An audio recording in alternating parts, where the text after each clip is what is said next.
අතීතයෙන් ඉගෙන ගනිමු. වර්තමානය සැලසුම් කරමු.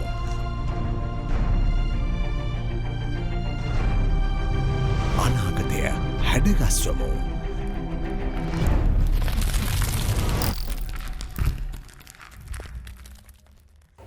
ආයුබෝවන්.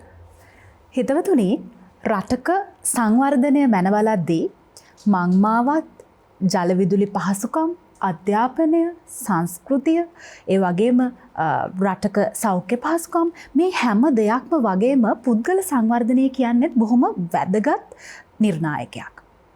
පුද්ගල සංවර්ධනය සඳහා බලපාන්නේ කෙනෙක්ගේ කායික වගේම මානසික නිරෝගීතාවය. කායික මානසික නිරෝගීතාවය මනාව පවත්වගෙන යන කෙනෙකුට රටේ සංවර්ධනය සඳහා සක්‍රියව දායකත්වය ලබා දෙන්න පුළුවන්.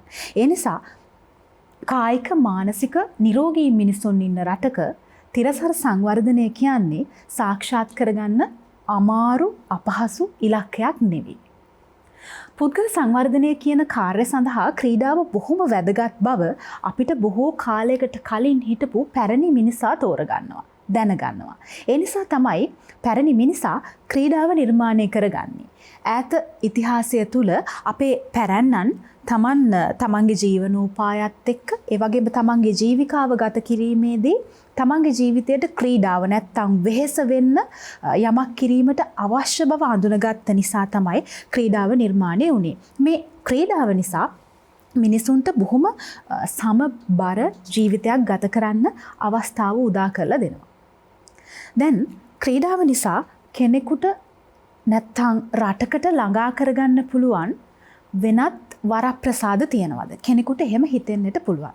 මතක් කරන්න ටිකක් ඈත ඉතිහාසයට ගිහිල්ලා 1996 අපේ කණ්ඩායම ලෝක කුසලානය දිනාගද්දී ඔබට මොනවද හිතුනේ? හිතවතුනි, එදා සිංහල, දමිළ, මුස්ලිම්, බර්ගර්, කතෝලික, බෞද්ධ මේ ජාති ආගම් කුල කිසිදු ભેදයකින් තොරව අපි හැමෝම අපේ දෑත් එක්කාසු කරලා අත්පොලසන් දුන්නා. ඒ අපේ කම වෙනුවෙන්. ඒත් එක්කම ඔබට මතකද ඔලිම්පික් තරඟවල සුසන්තිකා ජයසිංහ අවසන් තත්පර කීපය දුවද්දී අපේ හදවත සැලුන වේගය. එදා ඇයත් එක්ක අපිත් දිව්වා වගේ. එහෙම හැමෝටම හිතුණා. ඒ ක්‍රීඩාවට රටක ජාතිකත්වය ඇති කරන්න තියෙන අපූර්ව හැකියාව නිසා. කාලෙකට පස්සේ අපේ රටේ ක්‍රීඩාවට තරුණ අමාත්‍යවරයෙක්ගේ දායකත්වය මෙවර ලැබිලා තියෙනවා. ඒ වගේම විශේෂයෙන්ම හොඳ ක්‍රීඩකයෙකුගේ. ඒ නිසා ඉදිරියේදී අපේ රටේ ක්‍රීඩාවට උදා වෙන අනාගතය මොන වගේ වෙයිද? සාධනීය වෙනසක් ඇති වෙයිද? නැත්නම් ක්‍රීඩාවෙන් අපි අපේක්ෂා කරන ප්‍රතිඵල අපිට ලබා ගන්න පුළුවන් වෙයිද? අපි කතා කරමු ඒ ගැන. මේ 2020 කාලාත්‍රයේ කතාබහ. අද මාතෘකාව ක්‍රීඩාවට රන්වන් අනාගතයක්. මේ ගැන කතා කරන්න අපි ආරාධනා කරා අදත් මේ විෂයපතය සඳහා ඉතාම සුදුසු විද්වත් මණ්ඩලයකට. දැන් විද්වත් මණ්ඩලය ඇවිදලා ඉන්නවා අපේ වැඩසටහන සඳහා. මම සූදානම් වෙන්නේ ඔබට අද වැඩසටහන සඳහා එකතු වෙලා ඉන්න විද්වත් මණ්ඩලය හඳුන්වලා දෙන්න. මුලින්ම අද අපිත් එක්ක එකතු වෙනවා තරුණ සහ ක්‍රීඩා අමාත්‍යාංශයේ ගරු ලේකම්තුමා අනුරාධ විජේකෝන් මහත්මයා. ඒත් එක්කම අපිත් එක්ක එකතු වෙනවා ජ්‍යෙෂ්ඨ ක්‍රීඩා මාධ්‍යවේදී සහ ක්‍රිකට් පුහුණුකරු රංජන් පර්ණවිතාන මහත්මයා. ඒත් සමගින් අපිත් එක්ක එකතු වෙනවා වෙළඳ සේවා මල්ල ක්‍රීඩා සංගමේ අනුශාසක, ඒත් එක්කම ශ්‍රී ලංකා ටෙලිකොම් මල්ල ක්‍රීඩා සංගමේ හිටපු සභාපති සහ වර්තමාන අනුශාසක, ඒත් එක්කම පාසල් සහ විශ්වවිද්‍යාල මට්ටමේ වර්ණලාභී බොහොම කීර්තිමත් ක්‍රීඩකයෙක් රෝහණ එල්ලාවල මහතා. තිදෙනාටම ආයි බොහෝ වේවා. ලේකම්තුමා, මේ අපේ අද මාතෘකාව ක්‍රීඩාවට රන්වන් අනාගතයක්. මාතෘකාවට යන්න කලින් රටකට කොහොමද ක්‍රීඩාව වැදගත් වෙන්නේ? අපිට පැහැදිලි කරන්න. බොහොම ස්තුතියි මේ වගේ මාතෘකාවක් සාකච්ඡා කරන්න ආයතනයේ තීරණය කිරීම ගැන. පළමුවෙන්ම මම හිතන්නේ අපි රටක් හැටියට හිතන එක පොඩ්ඩක් පැත්තකින් තිබ්බොත් අපි පුද්ගලික හැටියට ගත්තොත් මට හිතන්නේ අපිට අද අවශ්‍යයි සමබර පෞරුෂයකින් හැබී මිනිස්සු. මොකද සමහර අයගේ ශාරීරික බොහෝ විශාලව තියෙන්න පුළුවන්, මනස දුර්වල වෙනවා. ඒ වගේම සමහර අයගේ මනස ශක්තිමත්, ශාරීරික දුර්වලයි. හැබැයි මේ දෙකම සමබරව තියෙන පුරවැසියන් ඉන්න රටක් තමයි මම හිතන්නේ ලෝකයේ දියුණු නම් ඒ දියුණු වෙච්ච රටවල්. ඒ කියන්නේ ක්‍රීඩාව කියන එක මම හිතන්නේ මේ අලුතෙන් මේ හඳුනාගෙන මේ ජාතික මට්ටමට හෝ ජාත්‍යන්තර මට්ටමට හෝ විවිධ නීති රීති රෙගුලාසි දාගෙන අපි මේ සමාජ විසින් සකස් කරගන්න කලින් ඉඳලම මම හිතන්නේ මිනිස්සු ක්‍රීඩාව හෝ ක්‍රීඩාව වගේ දේවල් හෝ මොනවා හරි කරා. ඒක තිබුණේ තරංකාරී ස්වභාවය කොහේද? තමන්ගේ ශාරීරික ශක්තිය ඉතා උපරිමයෙන් පවත්වාගෙන යන්න. දැන් උදාහරණයකට ගත්තොත් එහෙම වනගත වෙලා ජීවත් වෙච්ච මිනිස්සුන්ට තිබිච්ච ලොකුම අභියෝගය තමයි කොහොමද ස්වභාව ධර්මයේ තුල තියෙන අනතුරුෙන් බේරෙන්නේ කියන එක. ගැලවෙන්නේ කියන එක. ඒ වගේම තමන්ගේ එදිනදා ආහාරය සකස් කර ගැනීම සඳහා දඩයමක් කරගන්න ගියාම සතෙක් එක්ක කොහොමද වේගෙන් දුවන්නේ කියන එක.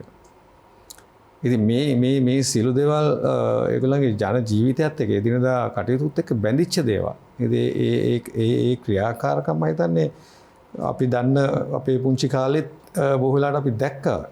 අපි අත්විඳා. මොකද අපේ ගමක අපේ ගෙදරක කිසි කෙනෙක් බොහොම ඔතෑණි විදියට මුළු ගැන්විලා එහෙම හිටියේ නැහැ. ඒගොල්ලෝ ඒ කාලේ අපි හිතුවොත් එම ගොවිතැන් කරන කාලේ නම් ඒ කන්නේ එනකොට මිනිස්සු ලකලෑස්ති වෙලා ඒව අරගෙන ගිහිල්ලා ඒ දේවල් කරා. මේ ඒ වගේම අනිකුත් කර්මාන්තත් එහෙමයි. ඒතකොට මේ කර්මාන්ත සහ කෘෂි කර්මාන්තය ආශ්‍රිතව බැඳිච්ච විවිධ ජන ක්‍රීඩා තිබුණා. තාමත් තියෙනවා. මම දන්නේ නැහැ කොච්චර මට්ටමින් අපි අද භාවිතා කරනවද කියන එක. නමුත් තියෙනවා. ඒතකොට මේ සියල්ලත් එක්ක තිබුණේ බොහොම ක්‍රියාශීලී බොහොම උද්‍යෝගිමත් ශාරීරික හා මානසිකව සමබර වෙච්ච පුරවැසියෙක් නැත්නම් පුද්ගලයෙක් එහෙම නැත්නම් මිනිසෙක් නිර්මාණය කරගැනීමේ අවශ්‍යතාවය. එහෙම නැත්නම් සමාජයේ පැවැත්ම කොහේදත් පුද්ගලයාගේ පැවැත්මම නැති වෙනවා. ඉතින් අවසානයේදී මේ පුද්ගලයන් ඒ ආකාරයෙන් ගොඩනගෙනකොට ඒ පළවෙනි සමාජයේ තමයි පවුල. ඒක බොහොම ක්‍රියාශීලී බොහොම නිර්මාණශීලී හැම දිනම ඒ ආර්ථික ක්‍රියාවලියට සහ අනිත් සුළු දෙනාට දායකත්වයෙන් දෙන තැනකට හැදෙනවා. ඊට පස්සේ පවුල් සමූහයක් එකතු වෙලා හැදෙන ගම. ඒකත් ඊට පස්සේ ගම දැන් ගත්තොත් එහෙම ගම ආශ්‍රිතව අපිට විවිධ මේ ක්‍රීඩා උළෙලවල් තියෙනවා. සංදර්ශන තියෙනවා. ඉස්සර ගත්තොත් එහෙම ඔය මොනවද කියන්නේ බූ කෙලිය කියයි එහෙමත් නැත්නම් වෙන ජන ක්‍රීඩා විශාල වශයෙන් තියෙනවා. ඒවා කන්නයක් ඉවරෙච්ච ගමන් ඒ කමත වෙන්න පුළුවන් වෙල්ලා යන්න පුළුවන් ක්‍රීඩා පිටියේගොල්ලන් නැති වුණත් මේවා පාවිච්චි කරලා එහෙම සංස්කෘතියක් අපිට තිබුණා. ඒකේ වැඩිහිටියන් තරුණයන් කටයුතු කරනකොට පුංචි උන් බලාගෙන හිටියා. ඒගොල්ලොත් මේවා ඉගෙන ගත්තා. ඉතින් මේ අපේ ක්‍රීඩා සංස්කෘතිය එහෙම ආපු එකක්. ඊට පස්සේ දැන් අපි මේ විධිමත් ලෝකයේ අපේ රටේත් ඒ වගේම ලෝකයේ විවිධ ක්‍රීඩාවන් හඳුනාගෙන ඒ ක්‍රීඩාවන් දැන් නීති රීති රෙගුලාසි ක්‍රමවේද ක්‍රම ශිල්ප තාක්ෂණ මේ ඔක්කොම පාවිච්චි කරලා අද යන තරකට ගොඩනගිලා තියෙනවා. ඉතින් මෙතනදී වැදගත් වෙන්නේ රටක් සංවර්ධනය වෙන්න ඕන නම් පුද්ගලයා සංවර්ධනයම අත්‍යවශ්‍ය වෙනවා. පුද්ගලයා සංවර්ධනය කිරීමකින් තොරව අපිට ජාතික සංවර්ධනයක් ගැන කතා කරන්න පුළුවන්ද කියන ප්‍රශ්නේ තියෙනවා. ඉතින් මම දකින්නේ ක්‍රීඩාව අවශ්‍ය වෙන්නේ නැහැ කියන එක සහ මිනිස්සු ක්‍රීඩාශීලී විය යුතුයි කියන කාරණාවේදී එකක් මම මගේ අත්දැකීම් සහ මට හිතෙන දේ තමයි මිනිස්සු සීල දේවල් කරන්නේ සතුටින් ජීවත් වෙන්න. සමහරලාට කෙනෙක් තව කෙනෙක්ව ඝාතනය කරන්නේ සතුටින් ජීවත් වෙන්න. මිනිහ හිතනවා ඒක කරාම තමයි සතුට උපරිමයෙන් ලැබෙන්නේ කියලා. සමහරලාට සමාජ විරෝධී ක්‍රියාවක් කරනකොට ඒ කරන කෙනා ඒ වෙලාවේ හිතන්නේ මේ මෙහෙම කරා නම් තමයි මට උපරිම සතුට ලැබෙන්නේ කියලා. ඒ වගේම තමයි බොහොම සමාජයට වැදගත් සමාජ සත්කාර කරන අයත් එහෙම හිතනවා. මේක කරාම තමයි සමාජය ගොඩනගන්නේ මට සතුට වෙන්න පුළුවන් කියලා. ඉතින් අපි කන්නේ බොන්නේ අඳින්නේ පළඳින්නේ මිත්‍ර සමාගම් හදාගන්නේ ක්‍රීඩා කරන්නේ ගාමරාගන්නේ අපි හිතනවා මේවා තුළ තමයි සතුට තියෙන්නේ කියලා. ඉතින් බැලුවම මිනිසුන්ට අවශ්‍ය සතුට. හැබැයි ওই සතුට අපිට කොච්චර අවශ්‍ය වුණත් අපි නිරෝගී නැත්තම් සෞඛ්‍ය සම්පන්න නැත්තම් අපි ශාරීරික සහ මානසිකව යම් කාර්යයක නිරත වෙන්න අවශ්‍ය කරන ශක්තිය අපිට නැත්තම් අපිම අපේක්ෂා කරන සතුට කියන එක මම හිතන්නේ සීනයක්. ඉතින් සතුට කියන සීනය කාට හරි තියෙනවා නම් රටකට තියෙනවා නම් සතුටෙන් ජීවත් වෙන ප්‍රජාවක් ඉන්න රටක් ඕනේ නම් මම හිතන්නේ අපි මුලටම ගත යුතු එක තමයි ක්‍රීඩාව. ක්‍රියාශීලී මිනිස්සු ඉන්න ක්‍රීඩාශීලී මිනිස්සු ඉන්න රටක් අපිට අවශ්‍යයි. එහෙම වුණොත් මම හිතන්නේ බොහෝ තැන්වල බොහෝ දේවල්වලදී මිනිස්සු නිර්මාණශීලී වෙයි, ක්‍රියාශීලී වෙයි, ශාරීරික සහ මානසිකව ඒගොල්ලෝ ශක්තිමත් වෙයි. ඊට පස්සේ එහෙම පිරිසක් යම්සි කාරණයකට කටයුත්තකට එකතු වෙනවා කියලා කියන්නේ මම හිතන්නේ ඒක සාර්ථකයි. ඉතින් මේකේ දෙවෙනි පියවර තමයි දැන් පුද්ගලයන් එහාට ගියාම බොහෝ ක්‍රීඩා තියෙනවා කණ්ඩායමට ඉර කරන. ඒතර මේ කණ්ඩායම ඇතුලේ කරන ක්‍රීඩාවකදී අපිට ජය පරාජයන් විඳ ගන්න සිද්ධ වෙනවා. ඊළඟට අපිට කෙනෙක් සමහරලාට අනිකා වෙනුවෙන් කැපකිරීම කරන්න සිද්ධ වෙනවා. ඒ වගේම කණ්ඩායමක් ඇතුළට එන්නත් මම හිතන්නේ අපි සැලකිය යුතු මට්ටමක පෞද්ගලිකවත් කැපකිරීම කරන්න ඕනේ. එහෙම දක්ෂ වෙන්න ඕනේ. එහෙම නැත්නම් සමහරලාට අපිට එළිය ඉඳන් අප්පුඩි ගහන්න හරි නැත්නම් Tamante එක නොලැබෙන අවස්ථාව ගැන පසුතැවෙන්න හරි තමයි වෙන්නේ. ඉතින් ඒක නිසා අපිට අවශ්‍යයි මේක. මේ නිර්මාණශීලීත්වය රටකට ඕනේ. මේ කණ්ඩායම හැඟීම රටකට ඕනේ. දැන් ක්‍රීඩකයෙක් කියලා කියන්නේ ඇත්තටම හැම වෙලේම විශාල තීන්දුව తీරන ප්‍රමාණයක් ගන්න කෙනෙක්. දැන් සරල උදාහරණයක් අපි ගත්තොත් ක්‍රිකට් ක්‍රීඩාවේ අපිට බලනකොට පේනවා අම්මේ මේමයි අරකට ගැහුවේ නැහැ මේකට මෙහෙම කරේ නැහැ මේම කරේ නැහැ කියලා. හැබැයි බෝලගේ එයා දාන්න පුළුවන් ඊළඟ බෝලේ ගැන කල්පනා කරන්න ඕනේ. අතෙන් බෝලේ ගිලිහෙනකොට එයා හිතන්න ඕනේ දැන් මේක වමට යයිද දකුණට යයිද උඩින් යයිද කොහොම යයිද කියන එක. ඒකට ගහන්න ඕනේ ෂොට් එක එයා තීරණය කරන්න ඕනේ. ඔය කොයි වෙලාවෙද එයා කකුල ඉස්සරහට ගේන්න ඕනේ බැට් එක දාන්න ඕනේ. කොච්චර වේගින් ගහන මේ සියලු දේවල් මම හිතන්නේ එක ක්ෂණයකින් දහස් සංඛ්‍යාත තීරණ ප්‍රමාණයක් ගන්න ඕනේ.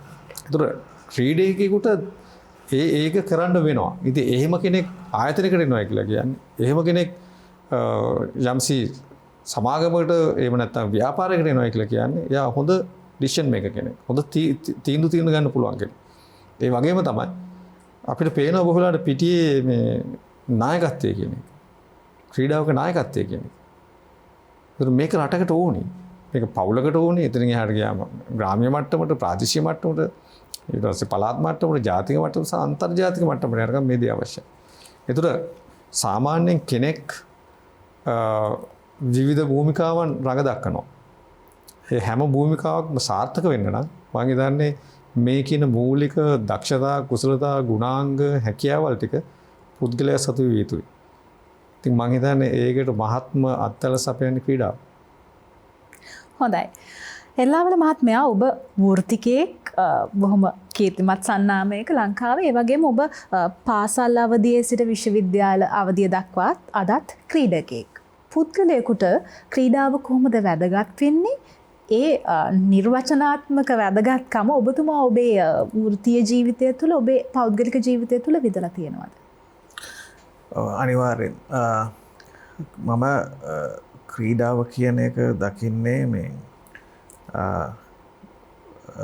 මව්කුසේ දරුවෙක් ඉපදෙන්න ඉන්න කාලේ සිටම්ම ඒ කරන ක්‍රියාකාරකමේ සිට ඉපදුනදා ඊට පස්සේ පාසල් අවදිය ඇවිදීම සෙල්ලම් කිරීම මොනවා හරි දෙයක් විසිකිරීම තල්ලු කිරීම පැනීම ඔය ඕවට දීපු යම්කිසි නාමත් එක්ක සහ ඒවැ විනයක් එක්ක කරන එකට ක්‍රීඩාවන් යයි කියමින් කරන්නා වූ ක්‍රියාදාම වල දක්ෂයන් අදක්ෂයන් පළවෙනියෝ දෙවෙනියෝ තෝරන විදිය.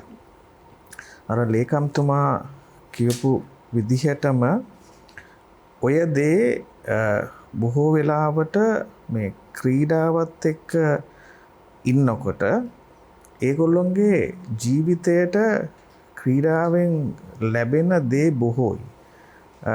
එල්ලේකම්තුමා පැහැදිලි කරා. හැබැයි ලැබෙන දේ බොහෝ කියන්නේ මේක මේ යම්කිසි කණ්ඩායමකට විතරද මේක.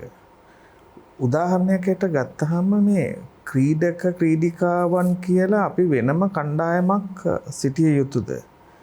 ඇතරම ක්‍රීඩක ක්‍රීඩිකාවෝ කියලා නෙමෙයි මං කිව්වේ අර හැම ඉපදුන කෙනෙකුටම ඒ හැකියාව තියෙනවා. එතකොට හැමෝම අපි අඩම ගානේ ඇවිදිනවා. සමහරුන්ට දුවන්න පුළුවන්. සමහරුන්ට මොනවා හරි විසි කරන්න පුළුවන්. එතකොට ගත්තාම මේ එක යායම ඔක්කොම ඉන්නේ ක්‍රීඩක ක්‍රීඩිකාවෝ. එතකොට මේ ක්‍රීඩක ක්‍රීඩිකාවෝ ඉන්නකොට ඇයි අපි මේ ක්‍රීඩක ක්‍රීඩිකාවෝ නම් ඉන්නේ? ඇයි අපි මේ නිරෝගී සතුටෙන් දක්ෂකම් අඩු කට්ටිය ඉන්නේ. මොකද ඒක අපි දවසින් දවස යම් යම් හේතුන් මත මේක අපි අයින් කරගන්නවා අපේ ජීවිතින්. ඒ අයින් කර ගැනීම තුළ ඒ සතුට මානසිකත්වයේ කාර්යක්ෂමකම අපේ ජීවිතයෙන් අයින් වෙනවා. එතකොට මේ ක්‍රීඩාව කියලා ක්‍රීඩකයෝ කියලා වෙනම කියනවට වැඩිය අපිට පුළුවන් නම් මේ ඉන්න බහුතරයක් නැත්තම් හැමෝම මේ ක්‍රීඩාව කියන නැත්නම් ඒගොල්ලෝ ක්‍රීඩකයෝ කියන තැනට ගෙනල්ලා ඒගොල්ලෝ ක්‍රීඩකයන් තමයි කියන තැන ඉඳගෙන ඔවුන්ව මේ රටේ නැත්නම් තමන්ගේ පවුලේ ප්‍රදේශයේ ආයතනයේ රටේ කාර්යයන් වලට යොදා ගන්න අපේ රට අද තියෙන තත්ත්වයෙන් ඊගාව තැනට ගෙනියන්න ආයතන මේ තියෙන තත්ත්වයෙන් ඊළඟ තැනට ගෙනියන්න අපහසු කාර්යයක් නෙමේ. ඒක තමයි අද ගොඩක් වෙලාවට මේ ක්‍රීඩකයෝන්ව වෙනම රස්සාවන් වලට ගන්නවා. එතකොට හැබැයි ඒ ගන්නකොට ගොඩක් වෙලාවට තියෙන ප්‍රශ්නයක් තමයි මේ ඔවුන්ගේ අධ්‍යාපන සුදුසුකම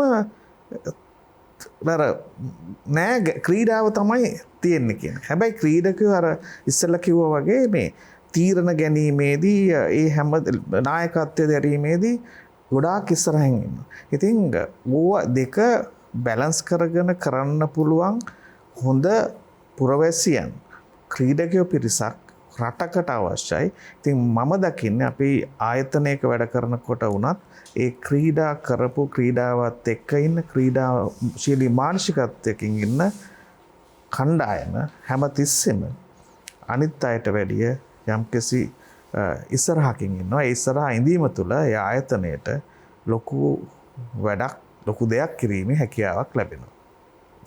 හොඳයි, කාලාත්‍රයේ කතාබහ තුළින් අද අපි කතා කරන්නේ ක්‍රීඩාව පිළිබඳව. අපේ මාතෘකාව ක්‍රීඩාවට රන්වන් අනාගතයක්.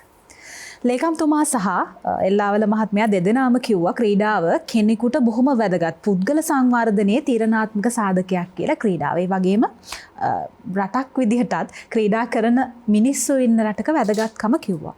ඔබතුමා බොහෝ වෙලාවට මේ ක්‍රීඩකයන් පුහුණු කරන කෙනෙක් නිසා ක්‍රීඩා කරන දරුවන් එක්ක ගැටෙනවා, ඔවුන්ව ඇසුරු කරනවා. දරුවන්ව ක්‍රීඩාවෙන් අපි අපේක්ෂා කරන මේ කියන ඵල නෙලා ගන්න මෙහෙවන්න පුළුවන්. අද දරුවන් ක්‍රීඩාවට පෙම්බදින අයද? ඇත්ත වශයෙන්ම දුර්ලභයි. දැන් අපි ක්‍රීඩකයෙක් වෙන්න තමන් තුළ මේ උපත්ති ඉඳලම ක්‍රීඩාශීලීත්වයක් තියෙන්න ඕනේ නැහැ. ඒක ඕනම කෙනෙක්. දැන් දරුවෙක් දනගාගෙන ඇවිදින්න ගත්තයින් පස්සේ දුවන්නනේ උත්සාහ කරන්නේ. ඒ කියන්නේ යාට දුවන්න පුළුවන් කියන්නේ එයා ඇත්ත වශයෙන්ම ක්‍රීඩකයෙක්. නමුත් අපි දකිනවා දෙමාපියෝ ගොඩක් වෙලාවට තමන්ගේ දරුවන්ගේ තියෙන ඒ දක්ෂකම හරි එහෙම නැත්නම් එයාගේ සංගවිච්ච දස්කම් මේ වගේම ඉදිරියට යන්න පුළුවන් සෞඛ්‍ය සම්පන්නව නිරෝගී සම්පන්න පුද්ගලයෙක් හැටියට ගෙනියන්න පුළුවන්කම වහනවා. ඒකට හේතුව තමයි ගොඩක් වෙලාවට අධ්‍යාපනයට ඕනකට වඩා යොමු කරනවා. දැන් අපි හිතමු දැන් අපි අරගෙන බලුවා ශිෂ්‍යත්ව විභාගේ පහේ පන්ති. ශිෂ්‍යත්වයට ලෑස්ති වෙනවා 2 පන්තියේ ඉඳලම පන්ති වලට යනවා. එතකොට ඒ ළමයාට නිකන් හරි පොඩ්ඩක් ක්‍රීඩා කරන්න පොඩි වෙලාවක් හරි ගත කරන්න ඉඩ දෙන්නේ නැහැ. ඉතින් එතනදි වෙන්නේ අර ළමයි වැඩිපුර පොතට සහ කාමරයට හුරු වෙලා ඒගොල්ලෝ සමාජයට ගිහිල්ලා පොඩ්ඩක් ඇඟ හොල්ලන්නවත් මහන්සි වෙන්නේ නැහැ. ඉතින් ඒක තුලින් නිරෝගී සම්පන්න ඉදිරි සමාජයක් අපිට බලාපොරොත්තු වෙන්න බෑ ඇත්තටම. දැන් අපි දකිනවා දැන් ඉස්සර කාලේ අපි පාසල් වල ක්‍රීඩාවට එන ළමයි දිහා බැලුවාම ඒගොල්ලෝගේ ඇඟවල් දිහා බැලුවාම කීත හැකි ඒගොල්ලෝ හරි නිරෝගී කියලා. නමුත් අද අපි දකිනවා ගොඩක් වෙලාවට පුෂ්ටිමත් දරුවෝ එන්නේ හොඳට කාලා බීලා ඇඳලා මේ ඒගොල්ලෝ ඇත්ත වශයෙන්ම ඒගොල්ලෝගේ අර ක්‍රීඩාව මොට වෙලා තියෙන්නේ කුඩා කාලේ ඉඳලා.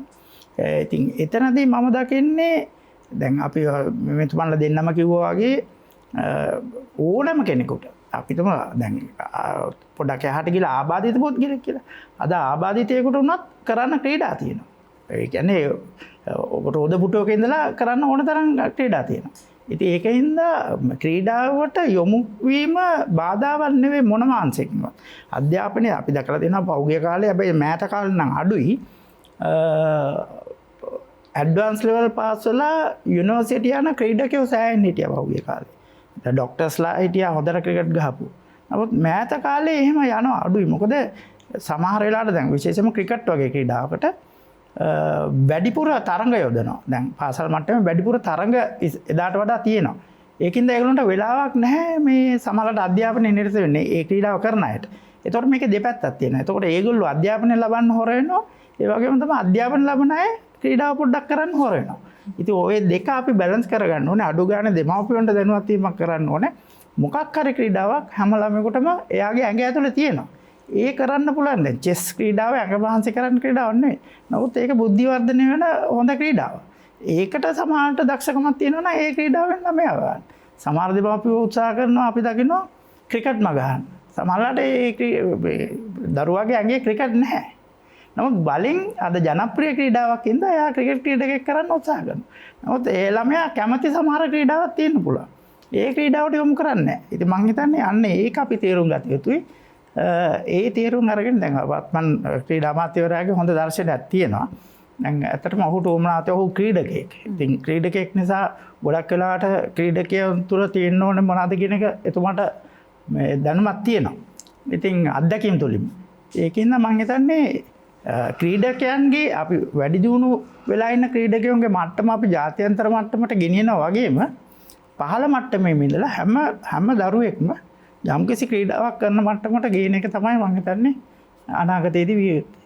ඔබතුමා කියන්නේ මේ කෙනෙක් ක්‍රීඩා කරන්න ඕනේ පදක්කම් ගන්නවත් ඔලිම්පික් යන්නවත් නෙමෙයි කියලා. නෑ අනිවාර්යයෙන්ම ක්‍රීඩාව කියන්නේ අවසන් කෙලවර පදක්කමක්වත් කුසලානයක්වත් නෙවෙයි. අද ගොඩක් දෙනා වරද්දා ගන්න ඒක තමයි. අවසානයේ පදක්කමට යන්න පුළුවන් ඉතාමත් දක්ෂයා සහ කැපවීම අතින් යන අය. එහෙම නැත්නම් මම උදාහරණයක් කියන්න මම ඊයේ දැක්ක වීඩියෝවක් එක්තරා ජාත්‍යන්තර මැරතන් තරගයකදී ක්‍රීඩකයෝ දෙන්නෙක් මුලින් තරඟ කරනවා. අවසානයේ වෙනකොට ඒ ඉදිරියෙන් ආපු ක්‍රීඩකයා මග වැරදිලා ඔහු මේ වෙනත් පැත්තකට යන්න හදනවා. ඒ අතර කාලෙදී අර දෙවෙනියට ආපු ක්‍රීඩකයා ඉදිරියට එනවා. දැන් ඔහු දකිනවා මේ ඔහුට ඉදිරියෙන් දිගටම ගියේ ක්‍රීඩකයා අතරමඟ ඔහුට වැරදීමක් වුණා කියලා. හරිනම් ඒ ක්‍රීඩයට ඉවර කරන්න තිබුණ අවසානයේදී ජයග්‍රාහක හැටියට. මෙහෙම ජයග්‍රාහක කණුව ඔන්න මෙන්න තියලා ඒ ක්‍රීඩකයා නවතිනවා. නැවතිලා අර ක්‍රීඩකයාට එන්න ඉඩ ඇරලා ඔහු අවසන් සීමාව පැන්නට පස්සේ තමයි ඔහු ඉවර කරන්නේ. ඉතින් එතනදී ඔහුගෙන් ඇහුවා ඔහු කියන්නේ මම ඇත්තටම දෙවෙනියා. ඔහු තමයි මට වඩා ඉදිරියෙන් ආවේ. ඔහු තමයි හරිනම් ජයග්‍රාහක. ඉතින් මම මෙතන බොරුවට ජයග්‍රහණ වෙලා අරගෙන වැඩක් නැහැ. මොහු තමයි නියම ජයග්‍රාහකයා. ඒකයි මම ඔහුට ඒ දුන්නේ. ඉතින් ඒක තමයි ක්‍රීඩාවෙන් අපි ගන්න ඕනේ හොඳම නිදර්ශනයක් ඒක. ජයග්‍රහණයම නෙවෙයි. අපි සමහරවිට හොරපාරෙන් ජයග්‍රහණය කරන්න බලමු.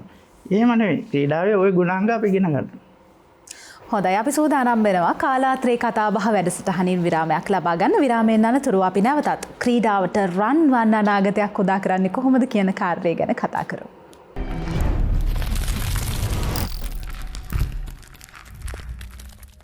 හොඳයි විරාමයෙන් අනතුරුව අපි නැවතත් එකතු වෙනවා කාලාත්‍රේ කතාබහත් එක්ක. ලේකම්තුමා දැන් අපි ගත කරමින් ඉන්නේ 2020 අවුරුද්ද. අපිට අලුත් ක්‍රීඩා අමාත්‍යවරයෙක් ලැබිලා ඉන්නවා. එතුමා ක්‍රීඩකයෙක්. ඒක බොහොම වැදගත්. ඒ වගේ මේ ක්‍රීඩා කෞශල්‍යයට තාරුණ්‍යත් එකතු වෙලා තියෙනවා. තරුණ ක්‍රීඩකයෙක් අද අපේ ක්‍රීඩාව මෙහෙයවනවා. දැන් මේ කාලවකවානුව තුල අපේ ක්‍රීඩාවේ තත්ත්වය මොන වගේද? මොනවා හරි අලුතෙන් දේවල් වෙනවද? නැත්නම් තාමත් එතනමද? ඔව්.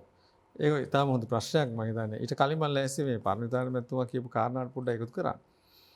නිරෝගීකම කියන පදක්කම රත්තරන් පදක්කමට වැඩිය වටිනවද නැද්ද කියලා මට නම් ලොකු මේ ප්‍රශ්නයක් තියෙනවා. මොකද ක්‍රීඩාව තුළ අපිට ලැබෙන පළවෙනි එක තමයි අපි නිරෝගී සමාජශීලී ඒ වගේම ඕනෙම අභියෝගයක් ජය ගන්න පුළුවන් කුසලතාවයකින් හැපි පුද්ගලෙක් බවට පත් වෙනවා. ඉතින් මම හිතන්නේ ඒක නිසා අපි හැමෝටම පදක්කම් ලැබෙනවා. හැබැයි ඒක රත්තරන්ද රිදීද ලෝකෙද කියන එක විතරයි වෙනස්. ඉතින් ඒකත් කියමේ මම කැමතියි දැන් අපේ ඇමතුමා අලුත් තරුණයි. හැබැයි ක්‍රීඩාවට අලුත් නැහැ. හොඳ ක්‍රීඩකයෙක් කාලාන්තරයක් විශ්ව මම හිතන්නේ මුංචිම කාලේ ඉඳලා ක්‍රීඩාශීලී පවුලකින් ක්‍රීඩකයෝ ඉන්න පවුලකින් ක්‍රීඩා කරමින් ඇවිල්ලා මම හිතන්නේ එතුමා දැන් මේ අමාත්‍ය තනතුරට අවශ්‍ය වෙන සියලු සුසුකම් සපුරලා ඇවිල්ලා තියෙනවා. ඉතින් මම හිතන්නේ ඒක එක්තරා විදිහකට මම සතුටු වෙනවා. ඒ වගේ ඇමතිවරයෙක් එක්ක මගේ රාජකාරී ජීවිතේ වැඩ කරන්න ලැබීම ගැන. දෙවෙනි කාරණා මම සතුටු වෙන මේ තීරීම තරුණ හා ක්‍රීඩා කියන අමාත්‍යාංශය ඒ විෂය ගැන දන්න ඒ විෂයේ යෙදিলা තියෙන තාමත් යෙදෙමින් ඉන්න ඇමතිවරුන්ට ලබා දීම ගැනත් මම සතුටු වෙනවා. මොකද හේතුව එතුමා උදේ 6 වෙනකොට ජිම් එකේ ඉන්නේ. මම හිතන්නේ මේ අපි කවුරුත් දන්නවා. එතනින් පටන් ගන්නවා. නිතර මිනිස්සු හම් වෙනවා, ඔක්කොම වෙනවා. මිනිස්සු කියන දේවල් අහුම්කම් දෙනවා, ක්‍රීඩකයෝ කියන අහුම්කම් දෙනවා සහ මේ මම හිතන්නේ ක්‍රීඩාවේ ඊටාම ක්‍රියාශීලීව අදත් යෙදෙනවා. ඉතින් ඒක තමයි පළවෙනි කාරණාව. දෙවෙනි කාරණාව වර්තමාන ක්‍රීඩාව ගැන අද එතුමා ඊටාම හොඳ අවබෝධයකින් ඉන්නවා. ක්‍රීඩාවට මොකද වෙලා තියෙන්නේ කියන එක පිළිබඳවත් යම් යටහිමක ඉන්නවා. ඒ තනින් ක්‍රීඩාව මුදවා ගැනීම සඳහා අපි කළ යුත්තේ කුමක්ද කියන එක ගැනත් හොඳ දැක්මක් සහ අවබෝධයක් තියෙනවා. ඒක සරල උදාහරණයක් මම මේ ගාම කිව්වොත් උදාහරණයකට අපේ ජාතික ක්‍රීඩා සභාව ඇත්තටම මේ ක්‍රීඩාව සම්බන්ධයෙන් දැවැන්ත මෙහෙවරක් කරන්න පුළුවන් සහ කළ යුතු ආයතනයක්. නැත්තම් ඒකකයක්. දැන් මේක පෞද්ගලික කාලේ තිබුණේ කොහොමද සහ අද තියෙන කොහොමද කියන එක බැලුවොත් ඔබට තේරෙයි. මේ ක්‍රීඩා සභාවේ අපේ රටේ ඉන්න ක්‍රීඩාවට දැවැන්ත මෙහෙවරක් කරපු අතිදක්ෂ ක්‍රීඩකයන් සහ ක්‍රීඩාවත් එක්ක කටයුතු කරන ආයතන සහ චරිත වලින් තමයි මේක දැන් සමන්විත වෙන්නේ. එහෙම නැතුව මම හිතන්නේ යම්සි පිළකට යම් දෙයක් කරපු පුද්ගලොත් එක්ක නෙවෙයි. ඔබ ප්‍රශ්නයක් තියෙනවා. ඔව් මම ඔබතුමාට බාධා කරන්න හේතුව ඔබතුමාගේ පිළිතුර තුළ කියුණානේ අද ක්‍රීඩාවට වෙලා තියෙන දේ මොකද්ද කියන දේ පිළිබඳව ගරු අමාත්‍යතුමා අවබෝධයෙන් අවධානයෙන් ඉන්නවා කියලා.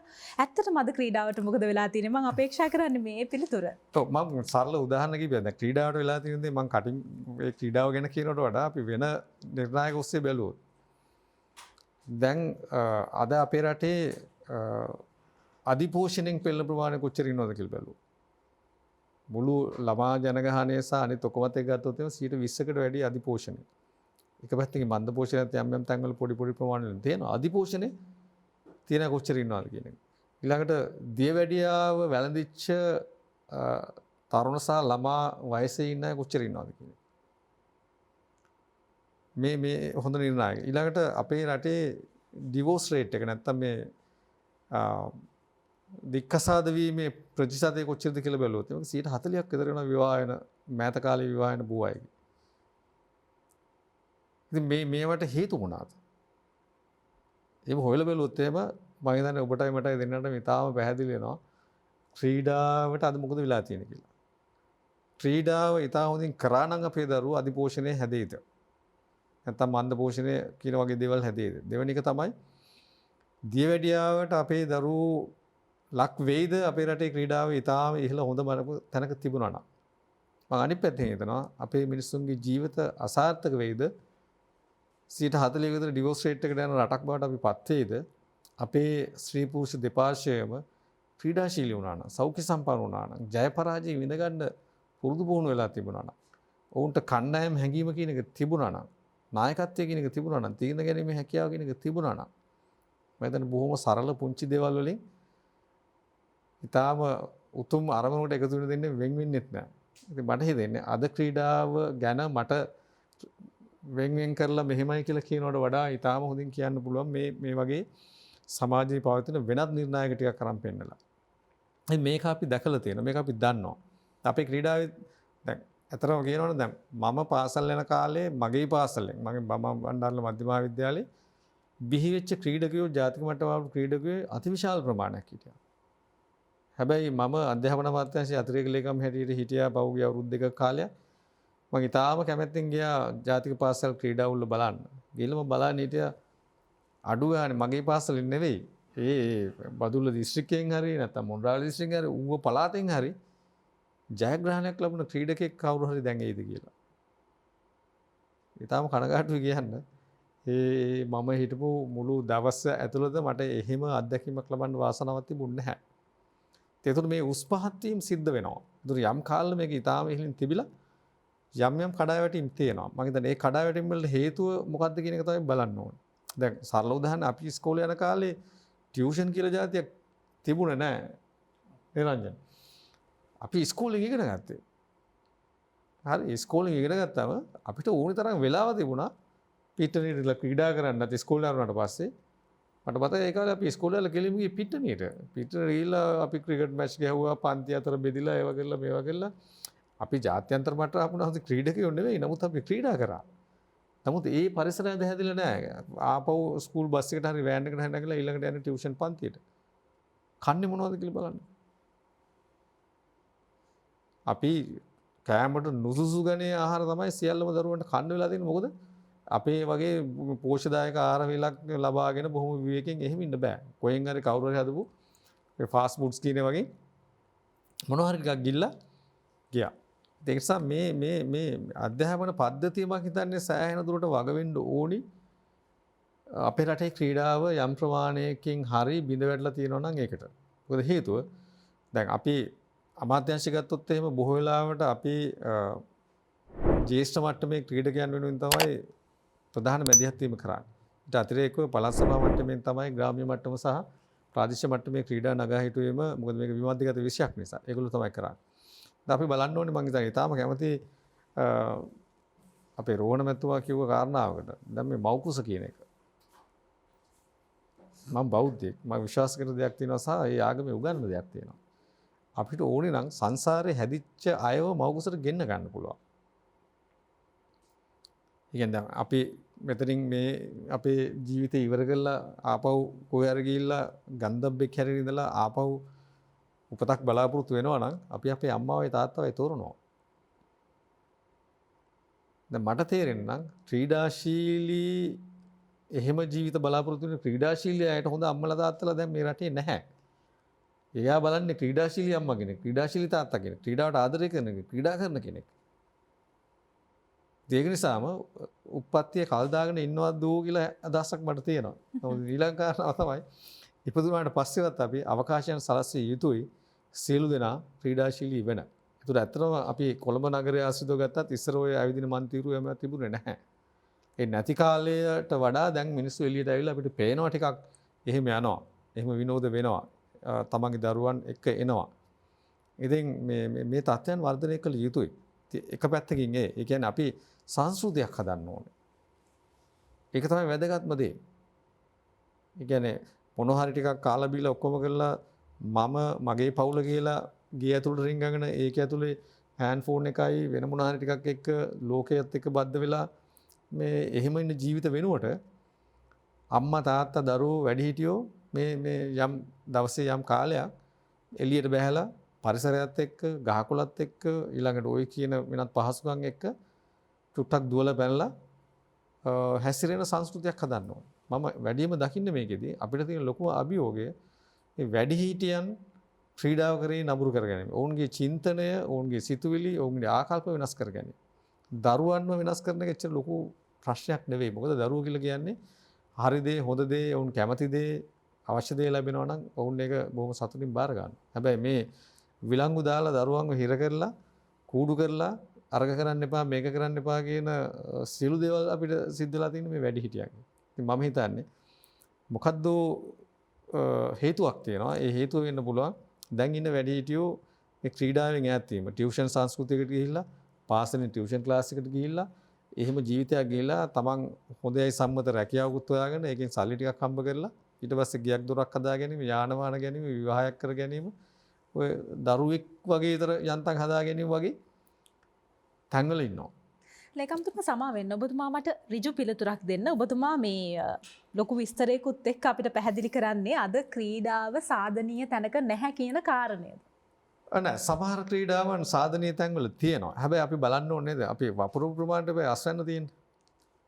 ඒකනේ බලන්න ඕනේ. දැන් අපේ රටේ අපි අවුරුදු කීයක් ක්‍රීඩා වෙනුවෙන් කටයුතු කරනවද? කොච්චර ආයතන තියෙනවද? කොච්චර ව්‍යුහයන් තියෙනවද? කොච්චර ක්‍රීඩා සමාජ තියෙනවද? කොයිතරම් පුහුණුකරුවන් ඉන්නවද? මෙන්න මේ කියන කාරණා කොයිතරම් අපි ධනයක් දැන් අපි ගත්තත් අපි බිලියන 3ක් වියදම් කරනවා අවුරුද්දකට අමාත්‍යාංශය හැටියට ක්‍රීඩාව සඳහා.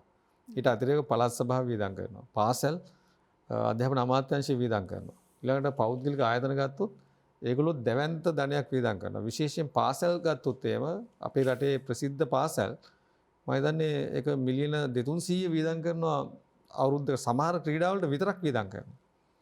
හැබැයි අපිට ලැබෙන ප්‍රතිඵලය ගැන අපි සතුටුද? ඔබතුමා කියන්නේ ක්‍රීඩාව සඳහා රාජ්‍ය මට්ටමින් සහ පෞද්ගලික මට්ටමින් ලබා දෙන දායකත්වය ප්‍රමාණවත්. නමුත් අපේ පුද්ගලයින් සහ පවුල ඇතුළේ සහ සමාජ ක්‍රියාකාරකම් මත මම එහෙමම කියනවත් නෙවෙයි ප්‍රමාණවත් කියලා කියන්නේ නැහැ. නමුත් මම කියන්නේ මේ අපි දැන්ට යොදන ප්‍රමාණයට සාපේක්ෂව අපිට ප්‍රතිඵල ලැබෙනවද කියන එක. ඒක තමයි කාරණාව. ඉතින් ඒකයි මම කිව්වා අර ඉස්සෙල්ලා කියපු දියවැඩියා ඕම තත්යක තියෙනවා නම් අධිපෝෂණය එහෙම තියෙනවා නම් ඩිවෝස් රේට් එක අර විදිහට වෙනවා නම් දැන් අපි මේ කරපු ආයෝජනය කොහෙටද ගිහිල්ලා තියෙන්නේ? ප්‍රතිඵල නිර්මාණලා නැහැ. මම කියන්නේ පදක්කම් සංඛ්‍යාවම නෙවෙයි. දැන් ක්‍රීඩාව කියන එක අපේ මේ මෙතුමන්ලා කියපු කාරණාවේදී අපි මේ ඔලිම්පික් ජයග්‍රහණ හෝ ඒ සඳහාම කියන තැනට නෙවෙයි යන්නේ. ඉතින් සියලු දෙනා ක්‍රීඩා කරනවා. යම් පිරිසක් ඔවුන්ගේ දක්ෂතා කුසලතා සහ මේ ඔවුන් තියෙන අවස්ථාවන් එක්ක යනවා. දැන් උදාහරණයක් මම දැන් ලංකාවේ දැනට මේ පාසල් සහ ක්ලබ්ස් වල 28000ක් විතර ක්‍රිකට් ගහනවා. හැබැයි අපේ ජාතික කණ්ඩායම දෙන්නේ කීයද? පූල් එකට ගන්නෙත් මම හිතන්නේ 15යි. ඊට පස්සේ ජාතික කණ්ඩායම එන්න පුළුවන් 11කටයි. හැබැයි ඒකෙන් අර දැන් අපිට යන්න වෙන්නේ නැහැ කියලා 28000 ක්‍රිකට් ගහන එක නවත්තලා හරියන්නේ නැහැනේ. එතකොට ඒගොල්ලෝ යම් යම් තැන්වල වෙනත් ක්‍රම වලට එකක් තමයි පෞද්ගලිකව සතුට වෙනවා. තමන් මේ ක්‍රීඩාවේ වේදිලා. දෙවෙනි එක තමන් විවිධ ආයතන ක්‍රීඩා සමාජය නියෝජනය කරනවා. ඒ මට්ටමේදී ඒගොල්ලෝ ජයග්‍රහණ ලබනවා. සමහර අය ඉන්නවා. ඔබ දන්නේ නැතුව අපේ සාමාන්‍ය ක්‍රිකට් ක්‍රීඩකයෝ ගත්තත් 4500කට වැඩි ප්‍රමාණයක් දැන්ට විදේශ රටවල විවිධ මට්ටමේ ක්ලබ්ස් වල සෙල්ලම් කරනවා. ඒතර අර මෙන්න මේ දේවල් තමයි කාරණා. ඒ නිසා මේ වර්තමාන ක්‍රීඩාව නරකයි කියන එකට වඩා මම කියන්නේ ක්‍රීඩාවෙන් අපි අතීතයේ නැත්නම් අපි කියමු 1996 අපි ලෝක කුසලානේ ගත්තම දැන් අපි එහෙමනම් යම් ප්‍රමාණයකින් හිතන්න එපයි T20 වල අපි අන්තිම ෆයිනල් මැච් එකට ගියා නම් අපිට මොකද වුනේ කියන එක. ඊට පස්සේ අපි අවස්ථා කීයක මේ ෆයිනල්ස් වලට ගියාද කියන එක. ඒත් ඒ අනුව අපිට ජයග්‍රහණ ලැබුණා කියනවත් එක්ක සාපේක්ෂව හිතුවම සතුරු වෙන්න පුළුවන් මට්ටමක නැහැ. ඒකෙන් අදහස් වෙන්නේ නැහැ ක්‍රීඩාව නැත්තරම නැතිලා විනාශ වෙලා මේක මෙහෙමයි කියන එකක් නෙවෙයි. අපි බලන්න ඕනේ අපි ආයෝජනය කරන තරමට අපි මහන්සි වෙන තරමට ප්‍රතිඵල කොච්චරද කියන්නේ. ඉතින් ඒකත් අපි ක්‍රීඩාවෙන් අපේක්ෂා කරන්නේ පදක්කම්ම නෙවෙයි. දැන් අපේ සමාජයේ මම අර ඉස්සෙල්ලා කියපු දේ ලීඩර්ෂිප් ගැන කතා කරාම ලොකු වැකුම් එකක් තියෙනවා. හිඩසක් තියෙනවා. ඊට පස්සේ මේ ඩිසිෂන් මේකින් නැත්නම් තීරණ ගැනීමේ කතන්දරයට ගියාම දැන් රාජ්‍යාංශය ගත්තත් තියෙන ලොකු චෝදනාවක් තමයි තීරණ ගන්න නැහැ. කල් දානවා, ප්‍රමාද කරනවා, රස්යාදු කරනවා. ඇයි? තීරණ ගැනීමේ හුරුව නැහැ, පුහුණුව නැහැ සමහරලා. ඒක නැති නිසා ප්‍රශ්නයක් ආවම ප්‍රශ්නේ පැත්තකින් දෙවීම තමයි උත්තරේ. ඉතින් මම කියන්නේ මෙන්න මේකත් එක ගත්තම තමයි අපි මේ තත්ත්වෙට එන්නේ. අනිත් එක තමයි දැන් අපි අපේ ඩන්කන් වයිට් මැතිතුමා ලංකාවට ඔලිම්පික් පදක්කමක් ගෙවා දුන්නාට පස්සේ අවුරුදු මම හිතන්නේ 43ක් හෝ 46කට පස්සේ තමයි සුසන්තිකා ජයසිංහ මැතිණිය පදක්කමක් ගේන්නේ. හැබැයි සුසන්තිකායෙන් පස්සේ අවුරුදු 17ක් ගත වෙලා තියෙනවා. අද වෙනකොට අපිට එහෙම තත්ත්වයන් වල අපි ගිහිල්ලා නැහැ. සමහර ක්‍රීඩාවන් තියෙනවා ලංකාවේ මේ මට්ටමේ ජාතික මට්ටමට ගත්තොත් එහෙම කණ්ඩායම් 8000ක් ප්ලේ කරන මේ ටූර්නමන්ට්ස් තියෙනවා.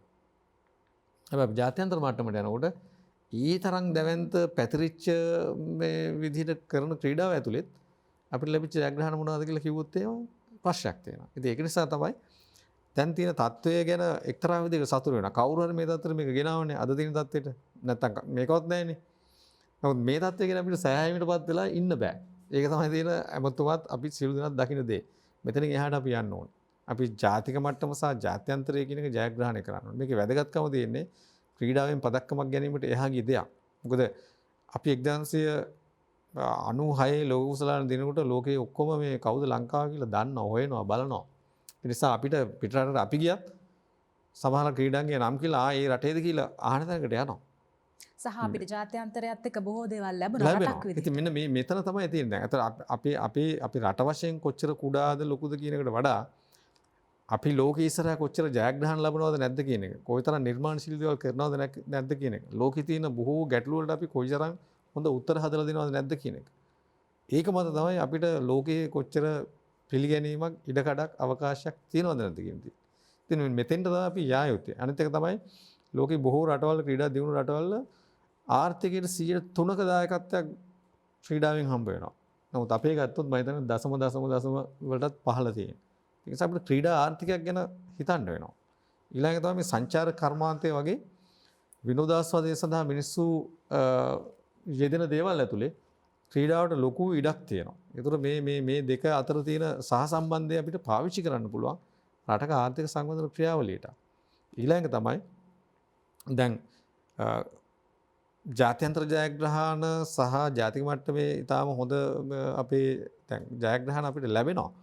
අපිට මේ කාලේ ඊළඟට සෑහීමකටපත් වෙන්න බැරි හේතුව තමයි අපි ලබන ජයග්‍රහණය සහ ඒ ජයග්‍රහණය ලබන්න අපි ගත කරපු කාලය බැලුවොත් දැන් උදාහරණයකට මීටර් 100 අපි අතීතයේ ජයග්‍රහණය කර ඒ පදක්කමම ඉතාම පොඩි කාලෙකින්. හැබැයි දැන් මේ පදක්කම ගන්නවා අපි ඊට වඩා වැඩි කාලයක් ගත කරලා. හරි. ඒ කියන්නේ උදාහරණයකට අපි දැන් අපි 9 නැත්නම් 10ට දිව්වා කියලා තප්පර සමා වෙන ලේකම්තුමා මං ආයෙමත් අහනවා මට මේ ඔබතුමා කියන මේ දුර්වලතා සහ වැරදි ලයිස්තුවම බොහොම පැහැදිලි. මං හිතන්නේ අපේ හිතවතුන්ට ප්‍රේක්ෂකයින්ටත් එහෙම වෙන්නේ නැති. මේ වරදට වග කියන්න ඕනේ කවුද මෙතෙක් පත්වන රජයන්ද? අපි කියන්නේ මේ රටම වග කියන්න ඕනේ. මං කියන්නේ ඒකයි. පවුල ඇතුලේ තමන්ගේ දරුවා හිර කර හිටිය දෙමව්පියෝ මේකට වග කියන්න ඕනේ. හරි. ඒ දෙමව්පියන්ට අනවශ්‍ය තරංගයක් රට ඇතුලේ නිර්මාණය කරලා දුන්න කවුරු හෝ අය ඉන්නවා නම් අධ්‍යාපනයේ ඒක දිනන්න පුළුවන් මේ තරඟ කරලා ටියුෂන් වලට ගිහිල්ලා විතරයි කියලා කොහේ හරි කවුරු හරි කරා නම් ඒ අය වක් කියන්න ඕනේ. හොඳයි. ඊළඟ මට තව තප්පරයක් දෙන්න. ඊළඟ තමයි අධ්‍යාපනයෙන් විතරයි ජීවිතේ ජය ගන්න පුළුවන් කියලා කවුරු හරි කොහේ හරි මතවාදයක් හදලා තියෙනවා ඒගොල්ලෝ වග කියන්න ඕනේ. මොකද හේතුව මම අහන්නේ සතුටින්ම ජීවත් වෙන්නේ වෛද්‍යවරු විතරද? සතුටින්ම ජීවත් වෙන මේ ප්‍රජාව ඉංජිනේරුවෝ විතරද? මම ඒගොල්ලන්ට අපහාස කරනවා නෙවෙයි. සතුටින් ජීවත් වෙන ක්‍රීඩකයෝ නැද්ද? සහ වෙන වෘත්තීන් වල නිලන අය නැද්ද? ඉන්නවා. ඒතර මේ සමාජ මතය කවුද නිර්මාණය කරේ? ඒකට දායකුනේ කවුද? ඒ සියලු දෙනා තමයි මේකට වග කියන්න ඕනේ. ඒක පරිපාලක වෙන්න පුළුවන්. එහෙම නැත්නම් අපේ දේශපාලන නායකත්වය වෙන්න පුළුවන් යම් කාලෙක. එහෙම නැත්නම් සමාජයේ මතවාද හදන යම් පිරිසක් වෙන්න පුළුවන්. කවුරු හරි වග වෙන්න ඕනේ. මම හිතන්නේ ඒක ගැන අපි කතා කරපමණින් දැන් උත්තරයක් හම්බෙන්නේ. අපි බලන්න ඕනේ දැන් අපිට වකීම් හම්බෙලා තියෙන වෙලාවේ මේකෙන් කොහොමද මේ රට මුදව ගන්නෙ? අපි කොහොමද ජාත්‍යන්තරයට යන්නේ? අපේ මේ ජාතික ආර්ථිකයට ක්‍රීඩාවෙන් කොහොමද අපි දායකත්වය දෙන්නේ? ඒක කොහොමද අපි යම්සි සැලකිය යුතු මට්ටමට ගේන්නේ? ක්‍රීඩකයෙක් කියලා කිව්වම අභිමාණයෙන් මේ සමාජයේ පිළිගැනීමක් ඇතුව යන ක්‍රමවේද හදන්නේ කොහොමද? ඒ සඳහා විශාල වැඩපිළිවෙළ අපි සාකච්ඡා කරමින් ඉන්නවා. හොඳයි. ඔබතුමාගේ මතය මට කියන්න අද ලංකාවේ තියෙන ක්‍රීඩාවේ තත්ත්වය තෘප්තිමත්ද සතුටුදායකද සාධනීයද නැත්නම් මේ බොහෝ වෙලාවට මෙතුමාගේ කතාව තුලත් කිව්වා අපි කාලයක් ක්‍රීඩාවේ ස්වර්ණමය යුගයක් පහු කරා කියලා. ඒ කාලෙට ඇයි අපිට යන්න බැරි? ඒ කාලේ මේ කාලේ අතර තියෙන මේ පරතරය මොකක්ද? මෙතන මම නම් දකින්නේ අපි කාලයක් තිස්සේ දැන් ක්වොන්ටිටි වැඩි වෙනකොට ක්වොලිටි එක අඩු වෙනවා. ඕනෙම තැනක එහෙමයි. ප්‍රමාණාත්මකව වැඩි වුණාට යමක් ඒ හරි පරිපාලනයක් එහෙම නැත්නම් කළමනාකාරීත්වයක් නැත්නම් ඒක ඉදිරියට ගෙනියන්න බෑ. අපි වැඩි දිනෙක ක්‍රීඩාව කෙරුවයි කියලා ක්‍රීඩාව මේ උඩට එන්නේ නැහැ. අපි ක්‍රීඩා අමාත්‍යාංශයේ යටතේ තියෙනවා ලංකාවේ ක්‍රීඩා සම්මේලන සංගම් මම හිතන්නේ 71ක්. එතකොට අරගෙන බැලුවොත් නැති ක්‍රීඩාවක් නෑ. ඒ කියන්නේ අපි අහලත් නැති ක්‍රීඩා සංගම් තියෙනවා. ඒ කියන්නේ සමහරව ලංකාවේ අහලවත් නෑ එහෙම ක්‍රීඩාවක් කියලා. මොකද ඒ කීප දිනක් එකතු වෙලා සංගමයක් පිටගත්තාම ඒකට තව ක්‍රීඩකයෝ කීප දෙනෙක් ක්‍රීඩකයෝ හැටියට අරගෙන අමාත්‍යාංශ පිටිපස්සෙන් එනවා නැත්නම් NOC එක පිටිපස්සෙන් එනවා ඊළඟට තියෙන ජාත්‍යන්තර තරඟයකට යන්න කියලා. නමුත් ඉස්සෙල්ලා අපි ඒක ලංකාවේ ව්‍යාප්ත කරලා ඉන්න බෑ. ලංකාවේ ව්‍යාප්ත කළා ලංකාවේ අපි මේ මූදුවරලෙන් එහාට යන්න පුළුවන් මට්ටමට ඉස්සෙල්ලා අපි මෙහෙ හදා ගන්න ඕනේ. ඒ මම හිතන්නේ ලේකම්තුමාටත් වකීමක් තියෙනවා. මේවා ඉස්සෙල්ලා අඳුර ගන්න. අපි ක්‍රීඩාවෙන් ඉදිරියට යන්න පුළුවන් ක්‍රීඩා තියෙනවා මොනවාද කියලා. ඒවා අයිඩෙන්ටිෆයි කරගත්ත 10ක් විතර වගේ සමාල්ලාට ගත්තොත් අපිට ජාත්‍යන්තරයට යන්න පුළුවන් මට්ටමට. එතකොට ඒ වගේම ලංකාවේ ඒගොල්ලෝ එස්ටැබ්ලිෂ්. ඒ කියන්නේ ඒගොල්ලෝගේ සංගමයේ ක්‍රියාකාරී. ලංකාව පුරාම තරඟාවලි පවත්වනවා. ඒ වගේ එහෙම නැති සංගම් වල බොරුවට නිකන් ක්‍රීඩකයෝ තරඟ වලට ජාත්‍යන්තරයට යවනවට වඩා අර ක්‍රීඩා අපි කාය වර්ධන ඒ වගේම බරේසිලීම තමයි අපි මෑත කාලේ මේ කියන්නේ කොමන්වෙල්ත් ගේම්ස් ඒෂියන් ගේම්ස් වල ලේසියම පදක්කම් දෙනපු ක්‍රීඩා මේ ඇත්ලටික්ස් ඇරුණාම ඉතින් ඒ වගේ ක්‍රීඩා තෝරගෙන ඒවට වැඩිපුර ආයෝජනයක් කරලා සහයෝගයක් දීලා පුහුණුකරුවෝ විදේශ පුහුණුකරුවෝ ගෙන්නන්න ඕන නම් එහෙමයි ඒ විදිය ගෙනල්ලා ගෙනිච්චොත් මිසක් නැත්තම් ප්‍රමාණාත්මකව කවදාවත් අපේ ක්‍රීඩාව මේ ඉදිරියට එහෙම යන්නේ නැහැ. ඒක පහුගිය කාලේ අපි දැක්කා. ඉතින් ඒකින්ද මං හිතන්නේ මේ පරිපාලනමය වශයෙන් මේ සංගම්වල ඒගොල්ලොන්ගේ ක්‍රියාකාරීත්වය උඩ තමයි ඒ ක්‍රීඩාවල ඇත්තටම දියුණු වෙලා තියෙන්නේ. දැන් ක්‍රිකට් කියන්නේ කිසිම විදියකින් ක්‍රීඩා අමාත්‍යාංශයේ උදව්වක් හම්බෙච්ච ක්‍රීඩාවක් නෙවෙයි. ඒ ක්‍රිකට් ආයතනයේ අවුරුදු ගාණක් තිස්සේ ඒගොල්ලෝ හැදිලා ඒගොල්ලෝ ක්‍රීඩා සමාජය ඩෙවලොප් කරගෙන හදාගෙන ආපු ක්‍රීඩාව නිසා තමයි 96 ලෝක ශෘතාව දින්නේ. ලෝක ශෘතාවක් අපි දිනුවට පස්සේ තමයි අපිට වටිනාකමක් වැඩිපුර හම්බුනේ. ක්‍රිකට් ක්‍රීඩකයන්ට සල්ලි ලැබෙන්න ගත්තේ, එතකොට ක්‍රිකට් ආයතනයට සල්ලි ලැබෙන්න ගත්තේ අපි ඒ ලෝක ශෘතාවත් දිනාගත්තේ. ඉතින් අනෙක් ක්‍රීඩා අරගෙන බැලුවොත් බොහෝ ක්‍රීඩා අමාත්‍යාංශයෙන් තමයි යැපෙන්නේ.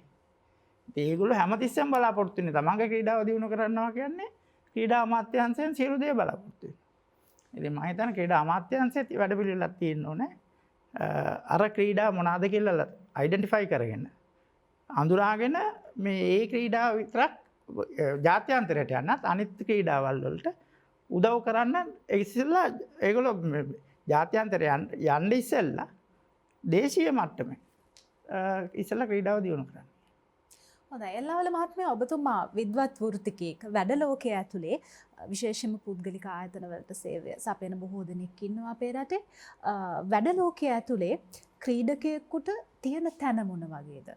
වැඩ ලෝකයේ ඇතුලේ ක්‍රීඩකයෙකුට Tamanට වටිනාකමක් ගොඩනගා ගන්න පුළුවන්ද? නැත්නම් ආයතන ක්‍රීඩකයෙකුට Tamanගේ මාවත තුල ඉදිරියට යන්න දෙනවද?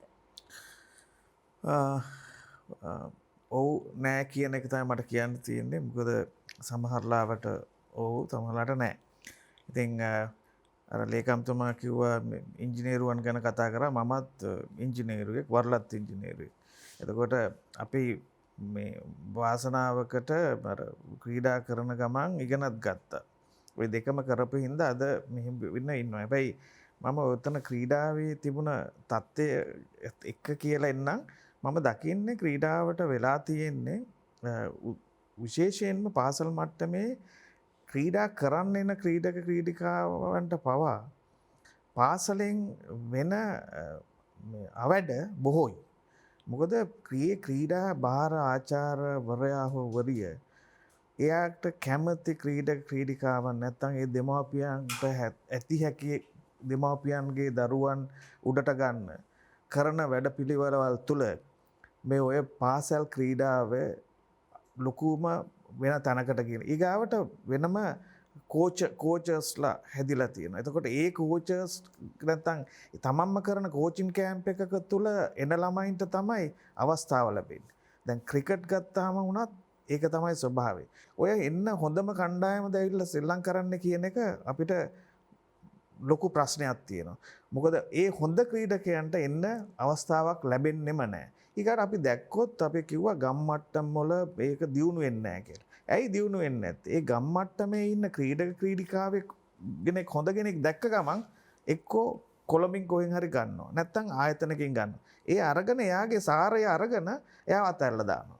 අතහැරලා දැම්මම මේ ක්‍රීඩකයාගේ අනාගතයම ඉවර වෙනවා. ඒතකොට ඒ වගේ හිතනවා දැන් අපිට සම්පත් අඩු හින්දා අපි එහෙම ගෙනල්ලා හැදුවොත් තමයි හරියන්නේ කියලා. හැබැයි ගේනීම තුල අධ්‍යාපනයත් ඕක කරනවා. ඒ ගෙනීම තුල ප්‍රාදේශීය වශයෙන් දියුණු වෙන්න ඕනේ ක්‍රීඩාව. අධ්‍යාපනය දියුණු වෙන්නේ.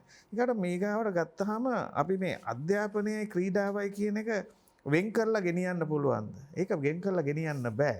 මම කියන්නේ ඒක ගත යුතු එකට ගත යුතු තීරණයක්. ක්‍රීඩාවයි අධ්‍යාපනය කියන්නේ අධ්‍යාපනයේම කෑල්ලක් වෙන්න ඕනේ ක්‍රීඩාව. ක්‍රීඩාවක් නැති අධ්‍යාපනයක් වැඩක් වෙන්නේ නැහැ. මොකද ඒ අධ්‍යාපනය කියන්නේ ක්‍රීඩාව තුල අපි ජාතික මට්ටමට ජාත්‍යන්තර මට්ටමට යනකොට ඒ ක්‍රීඩකයාට අධ්‍යාපන මාවතත් එන්න ඕනේ සමගාමීව. ක්‍රීඩකයෙකු සතු අධ්‍යාපනං එයාට සාහිත්‍ය පත්‍ර මට්ටමට ඩිප්ලෝමා එකක් මට්ටමට ඩිග්‍රියක් මට්ටමට අපි ගත්තොත් ඔය ජාත්‍යන්තර වශයෙන් ඉන්න ගොඩක් ක්‍රීඩකයෝ ගොඩක් ඉන්නේ ස්පෝර්ට්ස් යුනිවර්සිටි වලින් ආපු කට්ටිය. දැන් අපිට කෝ ඒ පද්ධතිය. දැන් අපි කියන මේ ක්‍රීඩාව වෙනම දාලා අධ්‍යාපනය වෙනම දාලා දෙක කොහොමද එකතු කරන්න කියලා. ඕක දෙක වෙනම බෑ. ඒ ඔය දෙක එකට වෙන්න ඕනේ. එකට ඉගෙනගෙන ගිහිල්ලා අර ඕකේ තියෙන පොඩි කාලේ නම ස්ක්‍රීන් කරගෙන ඒ ළමයින්ව ගෙනන්න. ඔයාට මේ ක්‍රීඩාව කරන්න පුළුවන්. ඔයාට මේ ක්‍රීඩාව කරන්න එහෙම කියලා ගෙනල්ලා හොඳම කට්ටිය වෙතනින් අරගෙන ඊගාට ඒගොල්ලොන්ව ක්‍රීඩා විශ්වවිද්‍යාල වලට අරගෙන ඒ ක්‍රීඩා විශ්වවිද්‍යාල වල අධ්‍යාපනයයි දෙකම දීලා ඒගොල්ලෝ ගත්තාම එතකොට අර එන ක්‍රීඩකයා ක්‍රිකට් ගහන්න දන්නේ තරක් එක්කෙනෙක් ඇවිල්ලා කොහේ හරි තැනක වැඩ කරන්න එන්නේ නැහැ. එයා එන්නේ උපාධිධාරී ක්‍රිකට් ක්‍රීඩකෙක්. ඊගාවට ඇත්ලටික් කෙනෙක් හොඳට ඔලිම්පික් මෙඩල් එකක් ගත්තා කියලා එයා එන්නේ නැහැ මෙඩල් එකක් විතරක් අරගෙන මේ මං ඇත්ලීට් කියලා වැඩ කරන්න. එයා එන්නේ උපාධිධාරී ක්‍රීඩකෙක්. ඒතකොට අන්න ඔය තැනට අපේ ක්‍රීඩාව ගෙනියා යුතුයි.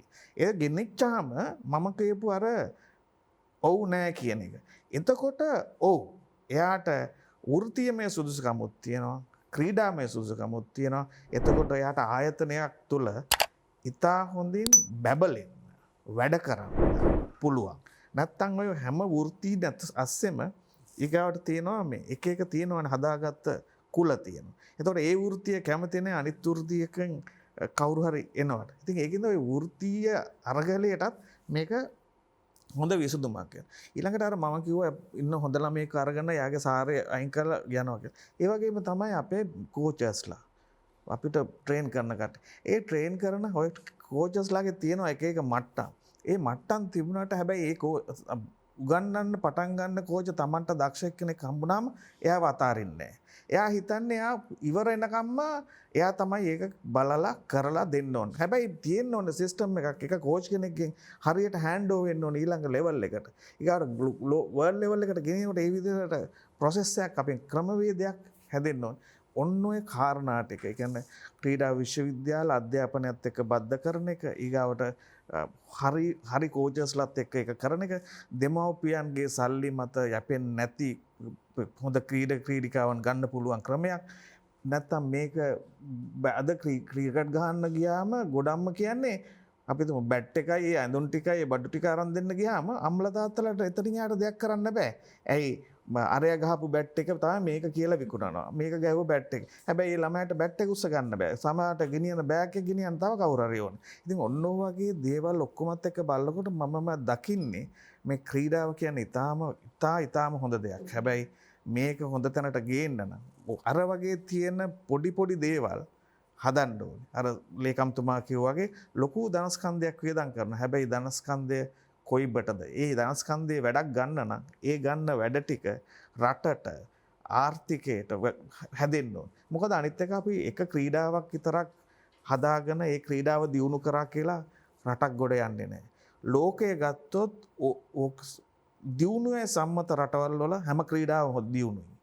ඇයි? ඒ දියුණු වෙලා තියෙන හින්දා තමයි ක්‍රීඩාවලුත් දියුණු වෙලා තියෙන්නේ. හැබැයි ක්‍රීඩාවක් විතරක් දියුණු කරලා රටක් දියුණු කරන්න බෑ. රට දියුණු වුණාම ක්‍රීඩාවලුත් දියුණු වෙනවා. ඒ දියුණු වෙන රට හදන්න අපි හැමෝම ක්‍රීඩකයෝ වෙන්න ඕනේ. එතකොට එහෙම වුණොත් ඔය කියන ආයතනය තුල ආයතන ව්‍යුහය තුල ක්‍රීඩකයන්ට හොඳ අවස්ථාවක් එනවා. ඒ අවස්ථාව උන්ට දිගටම තියාගන්න පුළුවන් වෙනවා. ක්‍රීඩකයන්ට බොහෝ අවස්ථාවල් ලැබෙනවා හැම ආයතනම තුල. කාලත්‍රේ කතා බහත් එක්ක අපි එකතු වෙලා ඉන්නේ. අද අපි කතා කරන්නේ ක්‍රීඩාව ගැන. ගුරුවරුන්ට දරුවන්ගේ ජීවිතය ඇතුලේ මහා පෙරලීම් මහා විශ්ම කර්මයන් කරන්න පුළුවන්. එල්ලාවල මහත්මයාගේ කතාවත් එක්ක මට මේ මතක් වුණා 80 දශකයේ පෙළපොත්වල සඳහන් වුණ මීටර් 100 කතාව. මුදලිහාමිව හැදුවේ ගුරුවරයෙක්. එහෙම ගුරුවරු අපේ රටෙත් ඉන්නවා ඇති. ඒ ගුරුවරුන්ට දැන් වැඩ පෙන්නන්න, දරුවන් තනන්න, ඕන් ලෝකයට යවන්න කාලය උදා වෙලා තියෙන්නේ. අපි සූදානම් තවත් ක්‍රීඩාව ගැන කතා කරන්න. හැබැයි පුංචි විරාමයක් ගන්නවා.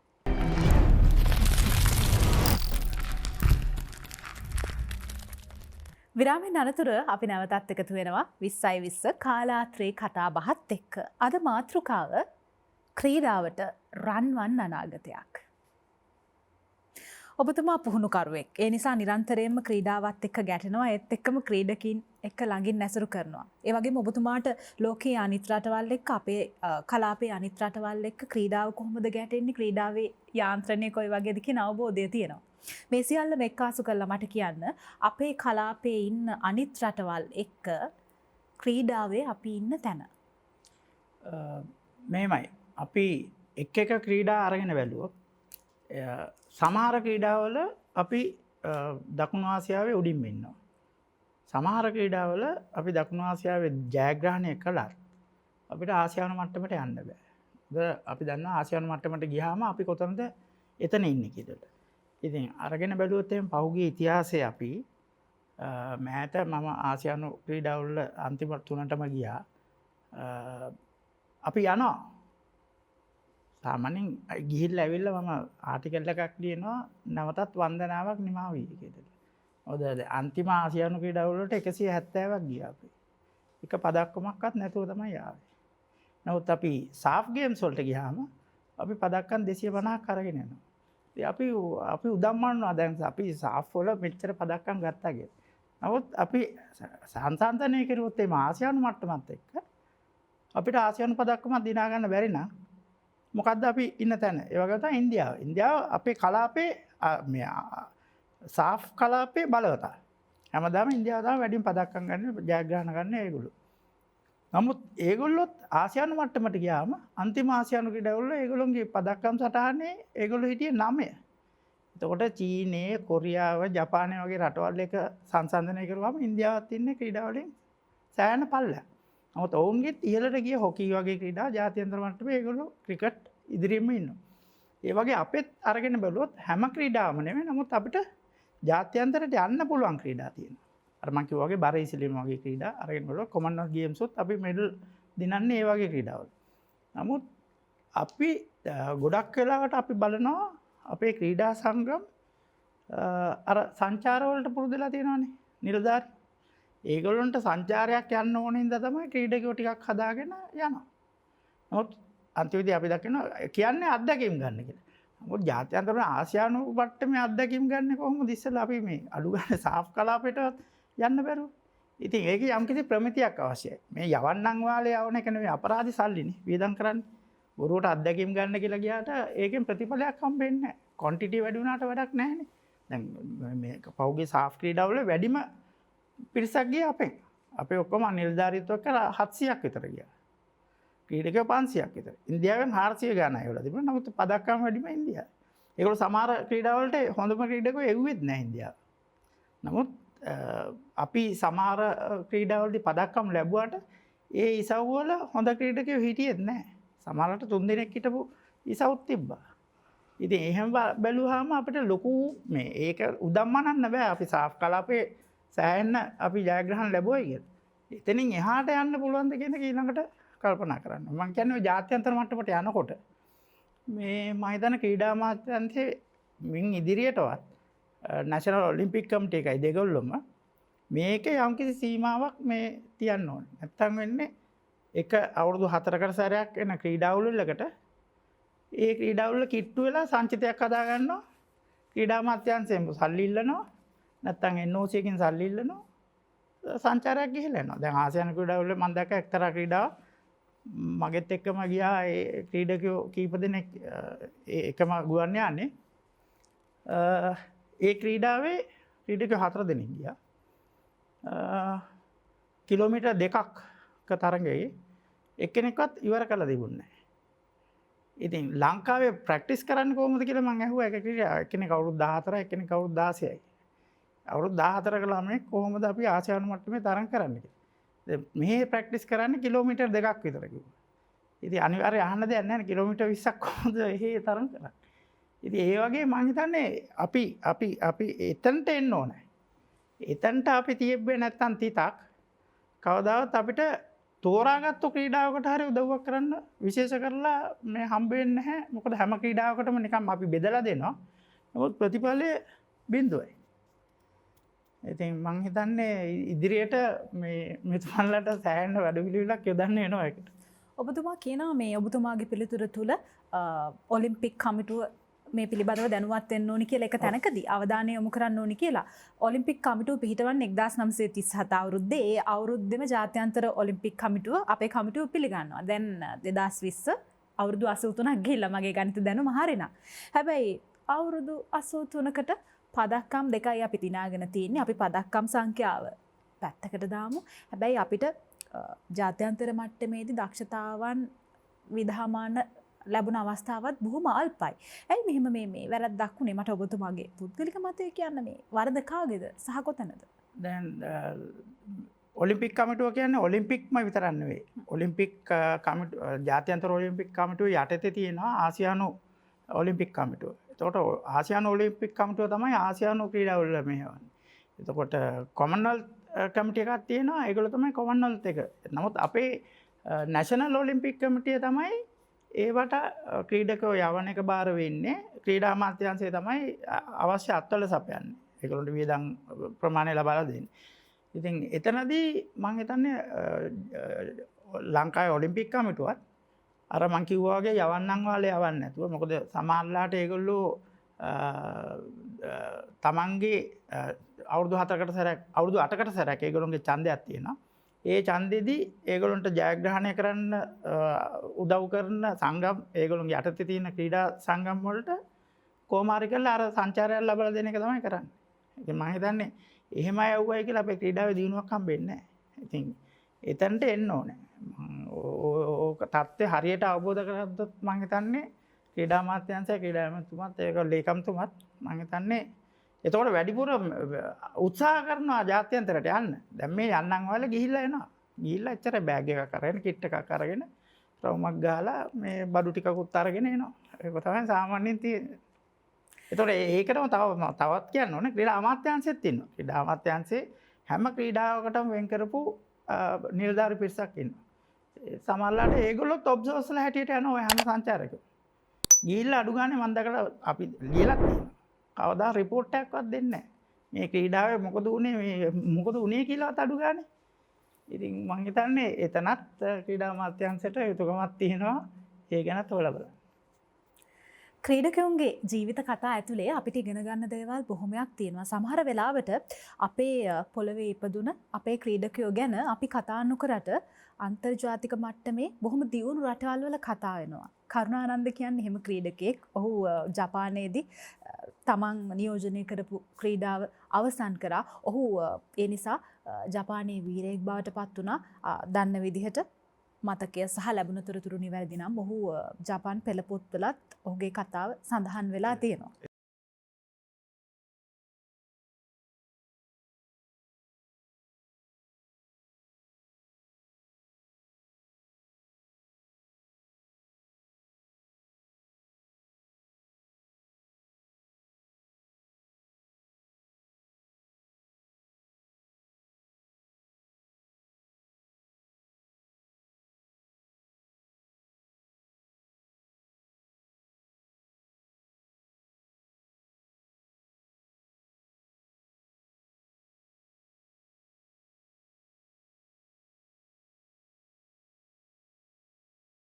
ක්‍රීඩකෙක් තමන්ගේ ජීවිතය ගත කරන පිළිවෙල සහ ක්‍රීඩකෙක්ගේ ජීවිතය තුළ අන්තර්ගත වෙන ගුණාංග වෙනස් කියන්නේ නිසා මේවා තමයි කෙනෙකුට ක්‍රීඩාවෙන් ලබා ගන්න පුළුවන් දේවල්. ඒ නිසා තමයි ක්‍රීඩාව බොහොම වැදගත් වෙන්නේ. ලේකම්තුමා මෙතුමාගේ පිළිතුර තුළ චෝදනා රසක් තිබ්බා. යමක් එකතු කරන්න තියෙනවද? ඇත්තටම මම ඉතාලම සතුටු වෙනවා මේ චෝදනාවලට. මොකද හේතුව මේ චෝදනා සියල්ලම තියෙන්නේ මේ පෞගේ මාසේ ඉඳලා මේ අද දක්වා කාලෙට නෙවෙයි. ඒවා බොහොම අතීතයට අදාළ වෙනවා. මාස එකමාර. ඉතින් මම මේ චෝදනා සියල්ල මම හිතන්නේ ඔක මේ මෙතුමත් දකින මම හිතන්නේ රටේ බොහෝ අය දකින දේ විශේෂයෙන් මෙතුමා වෘත්තිකයෙක් හැටියට මේ ක්‍රීඩාවේ නීලෙච්ච සහ විනිශ්චයකාරයෙක් හැටියට පුහුණුකාරයෙක් හැටියට සහ ක්‍රීඩා මාධ්‍යවේදියෙක් හැටියටත් ඒ දකින දේ සත්‍යයි.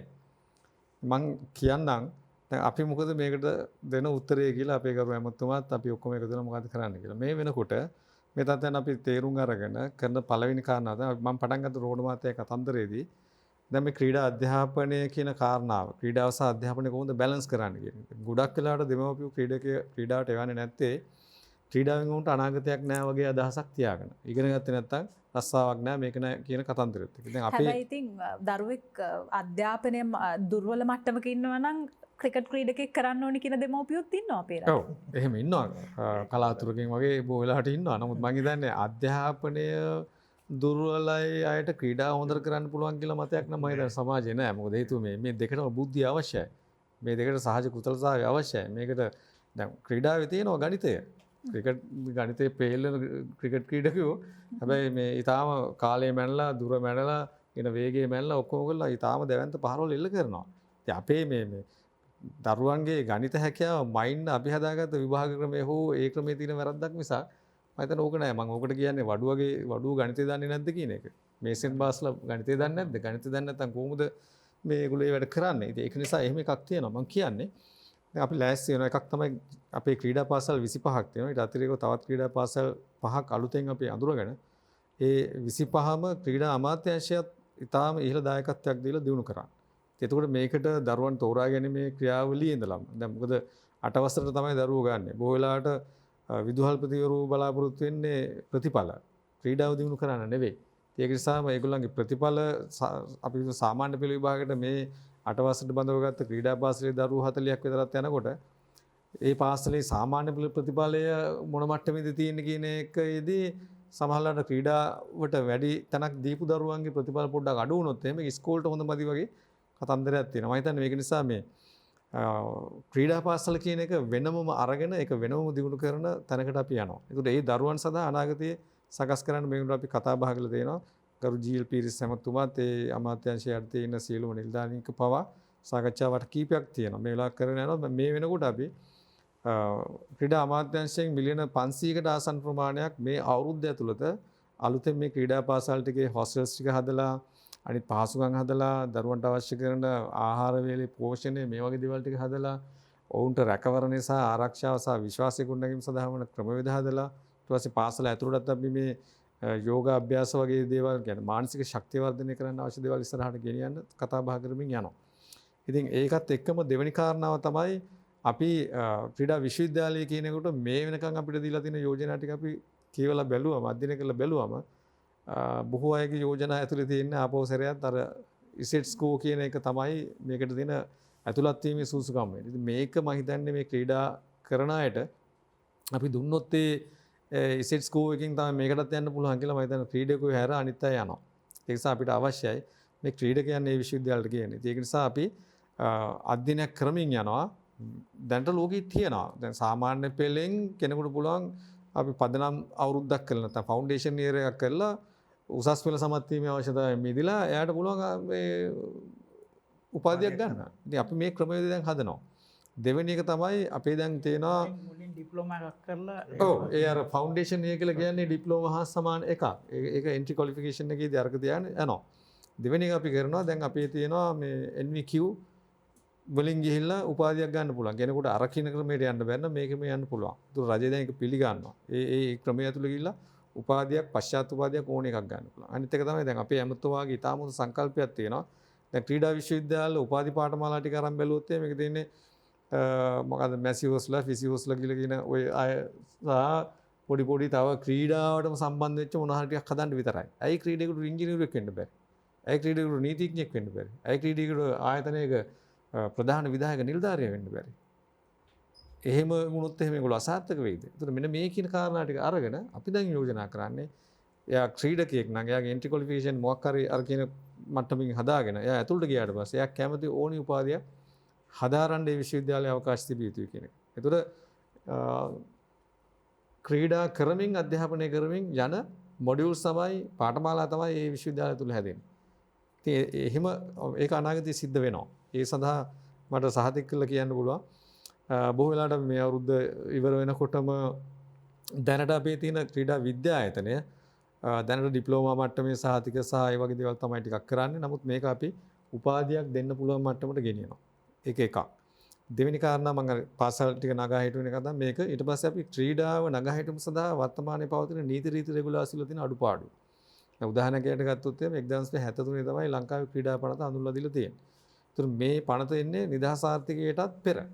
ඒක නිදහස් ආර්ථිකය 1977 ආවම අද වෙනකොට ලෝකයේ දැවැන්ත වෙනස්කම් සිද්ධ වෙලා තියෙනවා. නමුත් ඒ වෙනසට අපි කොහොමද මේ පනතෙන් මුණ දෙන්නේ කියන කාරණාව බරපතල ගැටලුවක්. සමහර තැන් තියෙනවා අපිට උත්තර නැහැ ඒකට.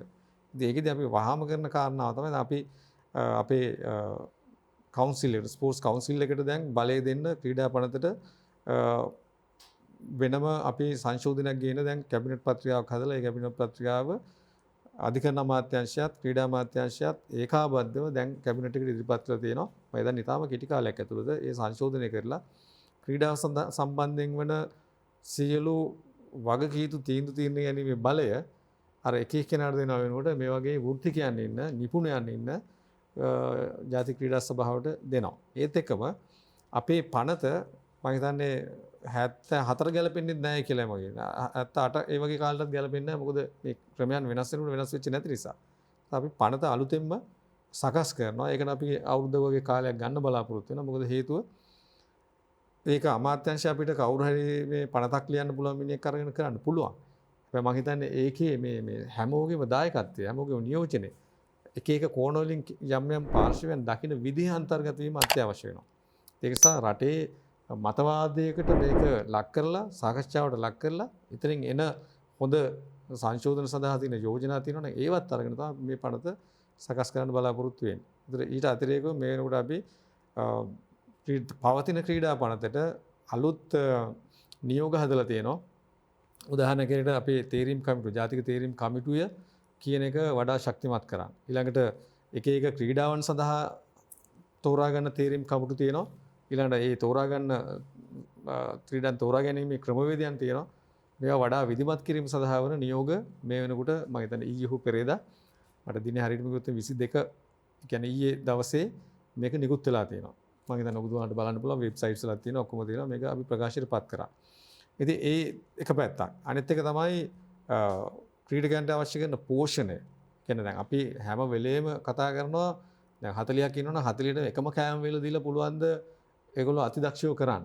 ඉතින් දැන් ඊයේ අපි විශේෂ සාකච්ඡාවකදී අඳුරගත්තා ඒ කියන්නේ ඉන්ඩිවිජුවල් ප්ලෑන් එකක්. කියන්නේ පුද්ගලයාගේ උස වෙන්න පුළුවන්, බර වෙන්න පුළුවන්, ශරීර ප්‍රමාණය වෙන්න පුළුවන්, දරා ගැනීම ශක්තිය මේ වගේ ගොඩාක් දේවල් ඇතුලේ අපි අඩු ගානේ තනියෙන් එක එකනට වෙන වෙන මුල දෙන්න බැරුණත් ඒක අපි බාස්කට් කීපයකට හදලා ඒ බාස්කට් එක ඇතුළේ ඉන්න 7 දෙනාට හෝ 8 දෙනාට ගැළපෙන ආහාර වේල මොකක්ද කියන එක. ඒ ක්‍රමයට මේක ඉස්සරහට සකස් කරන්න. අපි ඊයේ තව එකක් පටන් ගත්තා. අපේ සියලුම ක්‍රීඩා සංචිතවලට ඒගොල්ලන්ගේ මානසික සම්බවරතාවය කියන එක අපිට බරපතල ගැටලුවක් කියන එක පේනවා. අපි අවසාන තරඟ වලට යනවා.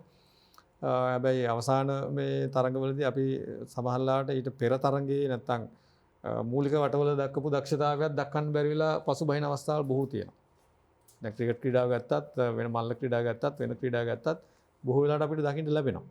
ඉතින් මේ තත්ත්වයන්ට හේතුව අපි දකිනවා මේ කායිකව තමන් යම්සි හැකියාවල් දක්ෂතාවයල් සුසුකම් හදාගත්තට මේ මනස කොහොමද මේ කයත් එක්ක බද්ධ වෙන්නේ. ඒතර පීඩනයක් තියෙන අවස්ථාවකදී කොහොමද ඒ පීඩනයට ඔරොත්තු දෙමින් ක්‍රීඩා කරන්නේ. ඒක සඳහා වන මැදිහත් වීම දැන් මේ අපි පටන් ගත්තා. ඒක ලබන බදාදාගෙන් පටන් ගත්තාම අපි ක්‍රීඩා අමාත්‍යාංශයේ අපේ තියෙන ජිම් එකේ බදාදත් සිකුරාදත් කියන දවස් දෙකේ උදේ 6 ඉඳලා 8 වෙනකම් ඒ ජාතික සංචිත වෙන සියලු දෙනාටම මේ යෝග අභ්‍යාස සහ ඒ භාවනා ක්‍රම මේ වගේ දේවල් එක්ක ඔවුන්ගේ පුහුණුවීම වඩා දියුණු කරන්න ලෑස්ති කරනවා. ඒ වගේම දැන් අමතුමා තීරණයක් කරන් තියෙනවා කිසියම් විදේශ රටකින් පුහුණුකරුවෙක් ගේනවා නම් ආව වශයෙන් අවුරුදු දෙකකටවත් ඔහු මේ රටට ගෙනා යුතුයි මාසිකට 2කට 3කට 5කට එහෙම ගෙනල්ලා වැඩක් නැහැ කියන එක. ඒක මොකද තරඟාවලියක් කෙනෙකුට සමහරවිට පුහුණුකරුවා නැහැ. ඒක නිසා සමහරවිට පුහුණුකරුවෙක් අවුරුද්දක් පුහුණු කරාම ඒ පළවෙනි අවුරුද්දේදී විශාල ජයග්‍රහණ ගන්න බැරි වෙන්න පුළුවන්. හැබැයි ඊළඟ අවුරුද්දේදී බොහෝ වෙලාවට ඒකට ඉඩ තියෙන නිසා වසර 2ක් හෝ 3ක් වැනි යම්සි දීර්ඝ කාලයකට පුහුණුකරුවන් ගේන්න කියන එක. ඒතර ඒ සඳහා වන නීති රීති ඒ ඔක්කොම හැදෙනවා. ඒත් එක්කම මම හිතන්නේ දැන්ට අපි දැන් ක්‍රීඩකයෝ කියලා කියන්නේ තරුණයෝ. බොහෝ වෙලාවට 60-70%කටත් 80%කට විතර වගේ ප්‍රමාණයක් තරුණ අය තමයි ක්‍රීඩාවේ යෙදিলা ඉන්නේ. වැඩි හිටියොත් ඉන්නව නැත්තේ නැහැ. ඉතින් මේගොල්ලන්ට යම්සි විදිහක ක්‍රීඩාවෙන්ම යැපෙන්න බෑ. එහෙම තැන්වලදී ඒගොල්ලන්ට ආර්ථික ශක්තියක් අවශ්‍යයි. උතුරේ ආර්ථික ශක්තිය ගොඩනැගීම සඳහා වැඩ පිළිවෙලකුත් අපි යනවා. ඉස්සරහට යම් කෙනෙකුට අවශ්‍ය නම් ව්‍යාපාරිකයෙක් වෙන්න, ස්වයං රැකියාවක් කරන්න, සුළු හා මධ්‍ය පරිමාණ මට්ටමේ වැඩ පිළිවෙලකට යන්න. එතනදී අපි දැන් ක්‍රමවේදයක් හදාගෙන යනවා සහ සාකච්ඡා කරමින් ඉන්නවා. ඒ සඳහා මැදිහත් වෙන සියලුම අමාත්‍යාංශවල ඇමතිවරුත් එක්ක සාකච්ඡා කරා අපි. ඊ දවසේ තව සාකච්ඡාවක් තිබුණා. දැන් අපි ඒකට සංකල්ප පත්‍රිකාවක් හදනවා. ඒ පත්‍රිකාව ඇතුලේ අපි කොහොමද අපේ තරුණ ප්‍රජාව ක්‍රීඩකයොත් ඇතුළුව ආර්ථික වශයෙන් සයිබල ගැන්වීම සඳහා වෙන මැදිහත් වීම කරන්නේ. කොහොමද ඒගොල්ලන්ට බිස්නස් ප්ලෑන් එකක් හදාගන්නේ? කොහොමද ඒගොල්ලන්ට අවශ්‍ය කරන මූල්‍ය පහසුකම් ලබා ගන්නේ? කොහොමද ඒගොල්ලෝ වෙළඳපොළ ජය ගන්නේ? කොහොමද ඒගොල්ලන්ගේ නිෂ්පාදනයේ තියෙන ගුණාත්මක භාවය වර්ධනය කරගන්නේ?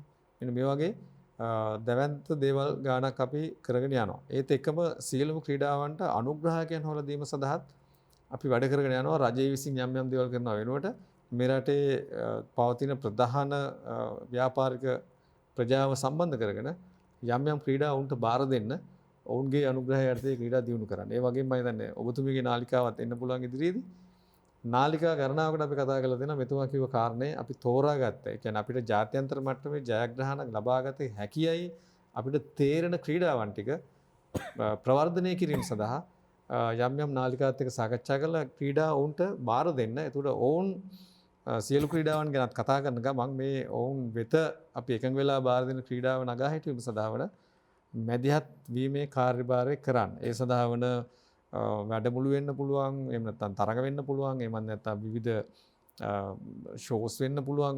ඒ සියලු දේවල් කරමින් ක්‍රීඩකයන් උනන්දු කරමින් ක්‍රීඩා සංස්කෘතියක් හදමින් සහ ක්‍රීඩාවට බාධාකාරී තියෙන සාධක ඉවත් කර ගැනීම සඳහා වන මැදිහත් වීම. ඒතර මේ හා සමාන මහා දැවැන්ත දේවල් ටිකක් අපි කරමින් ඉන්නවා.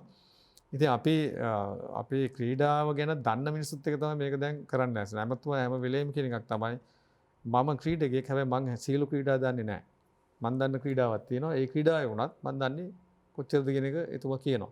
ඒ නිසා මේ ක්‍රීඩාව දේශපාලනින් ටිකක් ඈත් කරන්න ඕන කියන එක. ස්වාධීනව ක්‍රියාත්මක වෙන්න පුළුවන් දැනට ගේන්න ඕන. ඒකට අවශ්‍ය කරන ආනපනත් සහ ආයතනික වටපිටාවන් හදන්න ඕන කියන එක. ඉතින් මේකෙදි අපිට තියෙන ලොකුම අභියෝගය තමයි මේ හැම ක්‍රීඩාවක්ම ප්‍රචලිත කිරීම සහ ජාත්‍යන්තරයට ගෙන යාමේ වැඩපිළිවෙලේ ප්‍රධානම මැදිහත්කරුවෝ ටික වෙන්නේ අපේ ක්‍රීඩා සංගම්.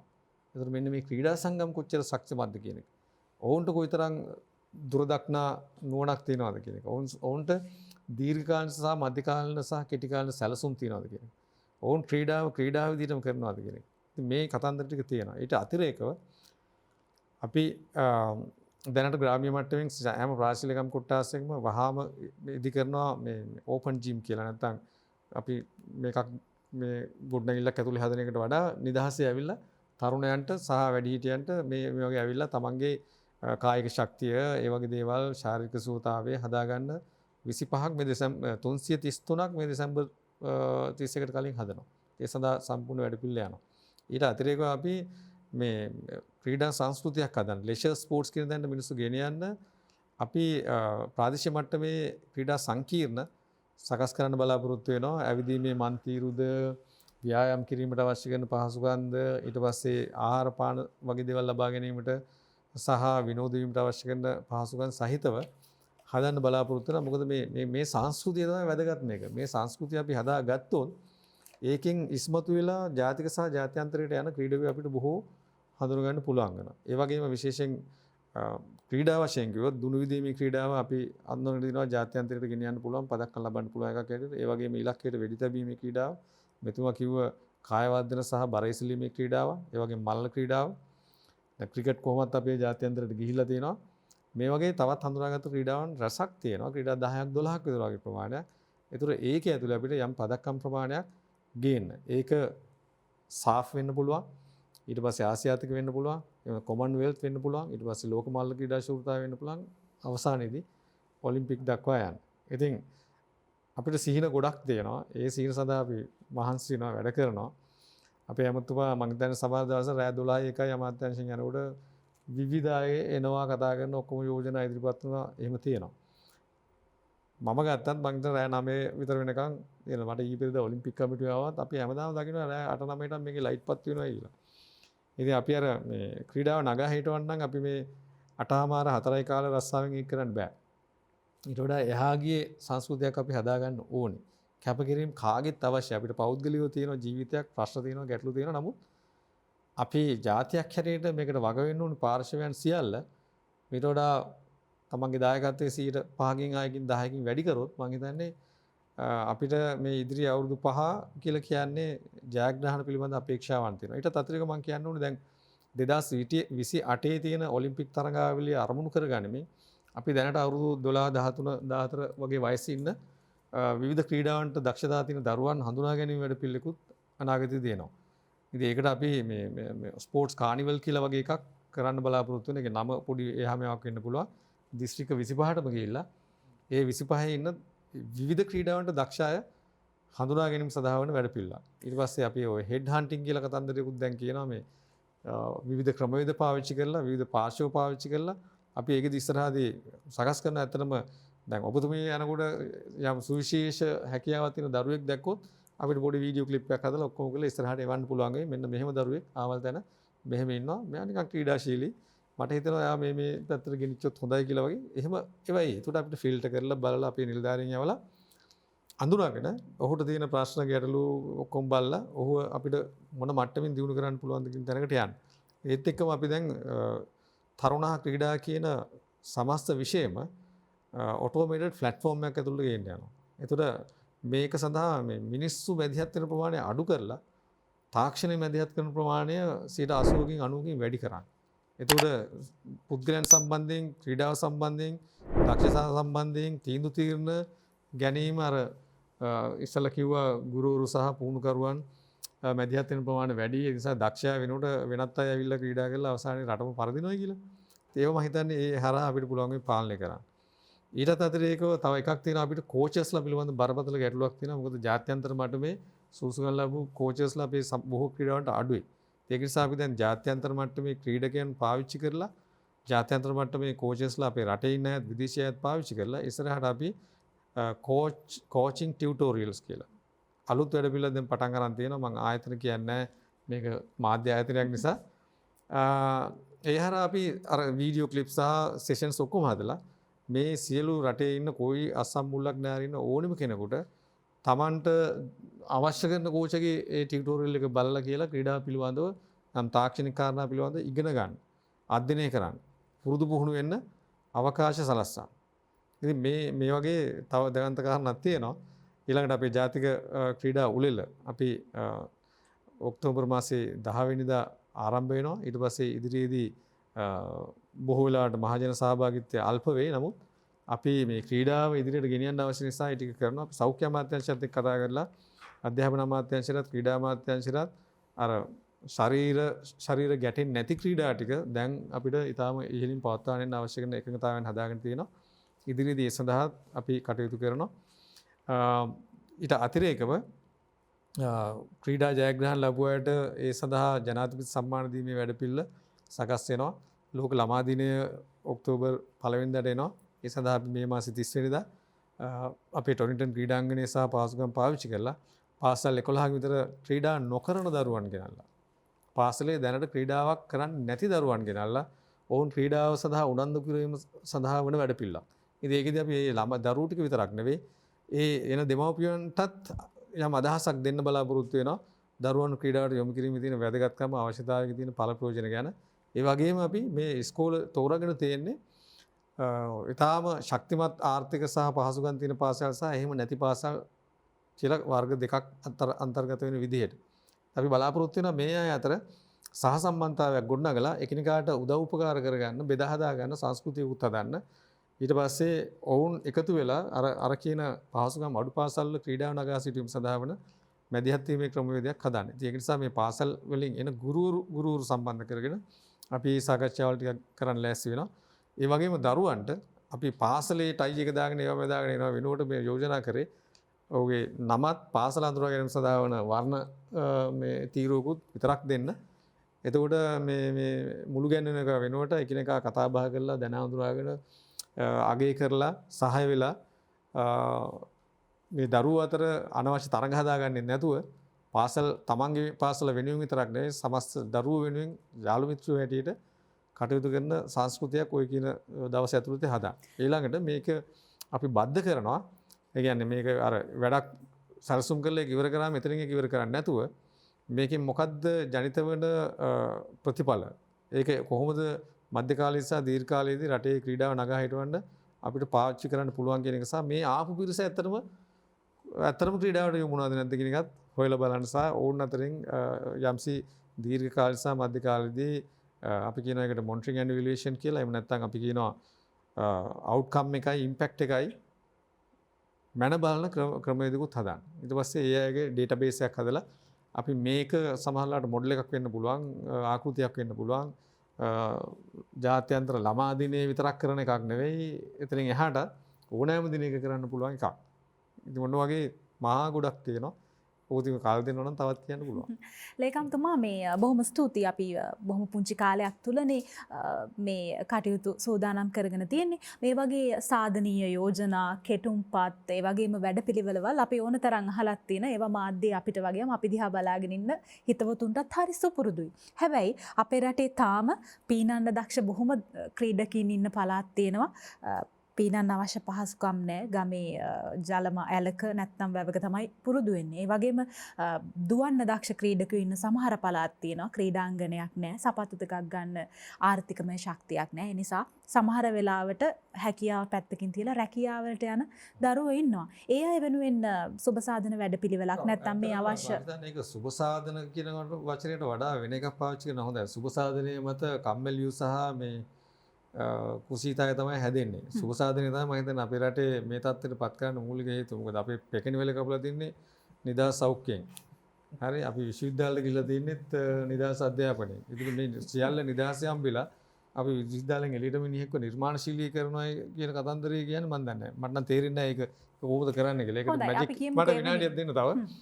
ඒ සඳහා විතර වඩපිළිවෙලක් තියෙනවා. අපි මේ කියන්නේ දැන් අපි කොහේ හරි පිට්ටනියක් හදලා මිනිසුන්ට ක්‍රීඩා කරනවා කියන එක වෙනුවට අපේ උපාය මාර්ග වෙන්නේ ක්‍රීඩා කරන මිනිස්සු කොතනද ඉන්නේ එතන අපි පිට්ටනිය හදනවා. ක්‍රීඩා කරන දරුවෝ ඉන්න කොතනද එතෙන්ට අපි අවශ්‍ය පහසුකම් ටික දෙනවා. සපත්තු වෙන්න පුළුවන් වෙන දේවල් වෙන්න පුළුවන් ඒ දේ. එහෙම නැතුව අපි මෙලෝ ක්‍රීඩාවක් නොකරන මිනිහෙකුට මේ ටික දුන්නාම ක්‍රීඩාවක් නැහැ. අර දුන්න දේවලුත් නැහැ. ඒ නිසා අපේ පළවෙනි අධීර වෙන්නේ හොයමින් යන්නේ කවුද ක්‍රීඩා කරන්නේ කොතනද ක්‍රීඩා කරන්නේ අන්න එතෙන්ට මේ පහසුකම් ටික සම්බන්ධ කරලා දෙන එක. සහ කාටද ගැටලු තියෙන ක්‍රීඩා කරන අයට අන්න එයාට දෙන්න. ඒ කියන්නේ මම සපත්තු ගන්න නිසා කියන්නේ සපත්තු නැහැ කියලා පිට්ටනියට බහින්න මම හිතන්නේ බාධාවක් නැහැ. හැබැයි සපත්තු නැතුව පිට්ටනිය දුවන එක්කට තමයි අපි සපත්තු දෙන්න ඕනේ. සපත්තු නැතුව පිට්ටනියට ජීවිත කාලෙට බහැලා නැති මිනිහෙකුට මම හිතන්නේ සපත්තු දීම කියන එක ඵලදායක වෙන්නේ නැහැ. ඒ නිසා අමාත්‍යාංශය තාම හොඳ අවබෝධයකින් ඉන්නවා. සහ අපිට ප්‍රතිඵලය අවශ්‍ය. ඒ ප්‍රතිඵලය එකක් තමයි අපිට ඔලිම්පික් ජයග්‍රහණ වූ ආසියානු මට්ටමේ ජයග්‍රහණ වගේම අපි රටක් හැටියට ක්‍රීඩාශීලී ජනතාවක් හදාගන්න. සෞඛ්‍ය සම්පන්න ජනතාවක් හදාගන්න. අපේ රාජ්‍ය සහ පෞද්ගලික අංශයේ ඵලදායීතාවයට ඊටාම ඉහළ දායකත්වයක් දෙන පංගුකාරයෝ ටිකක් හදාගන්න එක. හරි සමාජයේ දැන් මම එක දෙයක් විතරක් කියලා මම ඉවර කරන්නම්. මම විදේශගත වුණු පළවෙනි අවස්ථාවේ මට මහා කනගාටුවක් ඇති වුණා. හේතුව ඒ රටවල් 25කින් 30කින් ඇවිල්ලා හිටියා ලෝකේ බොහෝ තැන්වල. හැබැයි ඒ අයට තිබිච්ච කම්පිටන්සිස් ටික බැලුවොත් මට තිබිච්ච වගේට මට හරි දුකක් තිබුණා. ඒකලොන පොඩි සෝෂල් ඩාන්ස් එකක් පුළුවන්. අපේ රටේ එහෙම සෝෂල් ඩාන්ස් එකක් පුළුවන් නම් මොනවා හරි ඔළුව කුළුප්පන් වෙන එකක් බොන්න ඕනේ. එහෙම නැත්නම් ඒ සෝෂල් ඩාන්ස් අපේ අයට බෑ. ඊළඟට ඒගොල්ලන්ට ඉන්ඩෝ අවුට්ඩෝර් ගේම් එකක් පුළුවන්. අපේ අයට එහෙම තැනකදී මූව් වෙන්න පුළුවන් ඒවා මොනවද කියලා බැලුවොත් එහෙම ඉන්ඩෝ ගේම් එකක් කියලා බැලුවොත් එහෙම අර කාඩ් පැක් එක ගත්තත් ඒකෙන් බූරුව ගන්න එක තමයි සමාන තැන්වල තියෙන්නේ. ඒක නිසා එහෙම ප්‍රශ්නයක් තියෙනවා. ඊළඟට ස්විමින් පූල් එකක් තිබ්බට වැඩක් නැහැ. ඒකට පැනලා එහෙට මෙහෙට රවුමත් දෙකක් පීන ගන්න බෑ. එතකොට එහෙම ප්‍රශ්නයක් තියෙනවා. ඊළඟට අපි තැනකට ගිහිල්ලා පෞරුෂය විදහා දක්වමින් ඊටාම නිර්මාණශීලී විදිහේ ඉදිරිපත් කිරීම කරන්න, ප්‍රශ්න අහන්න, ප්‍රශ්න වලට උත්තර දෙන්න, මතවාද හදන්න සමහරවිට මට හිතෙනවා අපි අනිත් අයට සාපේක්ෂව පොඩ්ඩක් පසුගාමි. ඒකට හේතුව තමයි මම හිතන්නේ අපේ පෞරුෂය අපි ওই මේ ක්‍රීඩාව සහ අනිත් දේවල් ආශ්‍රයෙන් ගොඩ නැගිලා නැහැ. ඉතින් මම ඒකෙදී හිතාගත්ත දේ තමයි මේක අනිත් මිනිසුන්ට වෙන්න දෙන්න හොඳ නැහැ. මම පටන් ගන්නනේ මගේ ගෙදරින් මගේ දරුවන්ගේ මම එයාට කිව්වේ මේ හැම එකක්ම කරන්න. රටේ ගිහිලා ලෝකේ ගිහිලා ජය ගැනීම නෙවෙයි පුද්ගලයෙක් හැටියට සමාජයේ වළංගුභාවය ඇතුව ජීවත් වීමට සහ කටයුතු කිරීමට අවශ්‍ය කරන මූලික පුහුණුව හදාගන්න. මම ඇත්තටම සන්තෝෂයි කියන මම දන්න අයටත් කියනවා. පුළුවන් තරම් උනන්දු කරනවා. දැන් මේ ක්‍රීඩා අමාත්‍යාංශයට මගේ සිහිනයක් තිබුණේ නැහැ මේකේ ලේකම් වෙන්න. මොකද්ද තියෙන එක කොහෙන් හරි මේක කරගිලා ඇවිල්ලා තියෙනවා. මම හිතනවා ගෞරව අමාත්‍යවත් එක්ක එකතු වෙලා සහ අපේ රාජ්‍ය අමාත්‍යවත් ඊටාම හොඳ මට්ටමින් ඉන්නවා. ඊටාම තරුණ ඇමතිවරයෙක් ඉතා හොඳ අවබෝධයක් තියෙනවා. අපේ අතර මේ විෂයන් බෙදා ගැනීම පිළිබඳ ගහගැන්ලි මොනවත් නැහැ. දැන් අපේ කැබිනට් අමාත්‍යාංශයේ තියෙන බොහෝ දේවල් වල වර්කින් පවර්ලා තියෙනවා අපි රාජ්‍ය අමාත්‍යවාට සහ රාජ්‍ය අමාත්‍යාංශ. ඒක නිසා මේ අවබෝධයෙන් යනවා මේකෙන් බෙදා ගන්න හරි මේම දේවල් නැහැ. ඉතින් ඒක නිසා මම හිතනවා අපිට හොඳ ගමනක් යන්න පුළුවන්. මාධ්‍ය ආයතන හැටියට ඔබතුමියත් අපිට උදව් කරොත් ඒ ගමන තවත් ඉතින් සාර්ථක වෙයි. නිවාරයෙන්ම. හොඳයි අපි සූදානම් වෙනවා කාලාත්‍රේ කතා බහෙන් විරාමයක් ලබා ගන්න. විරාමයෙන් අනතුරු අපි කතා කරමු නැවතත් ක්‍රීඩාව ගැන.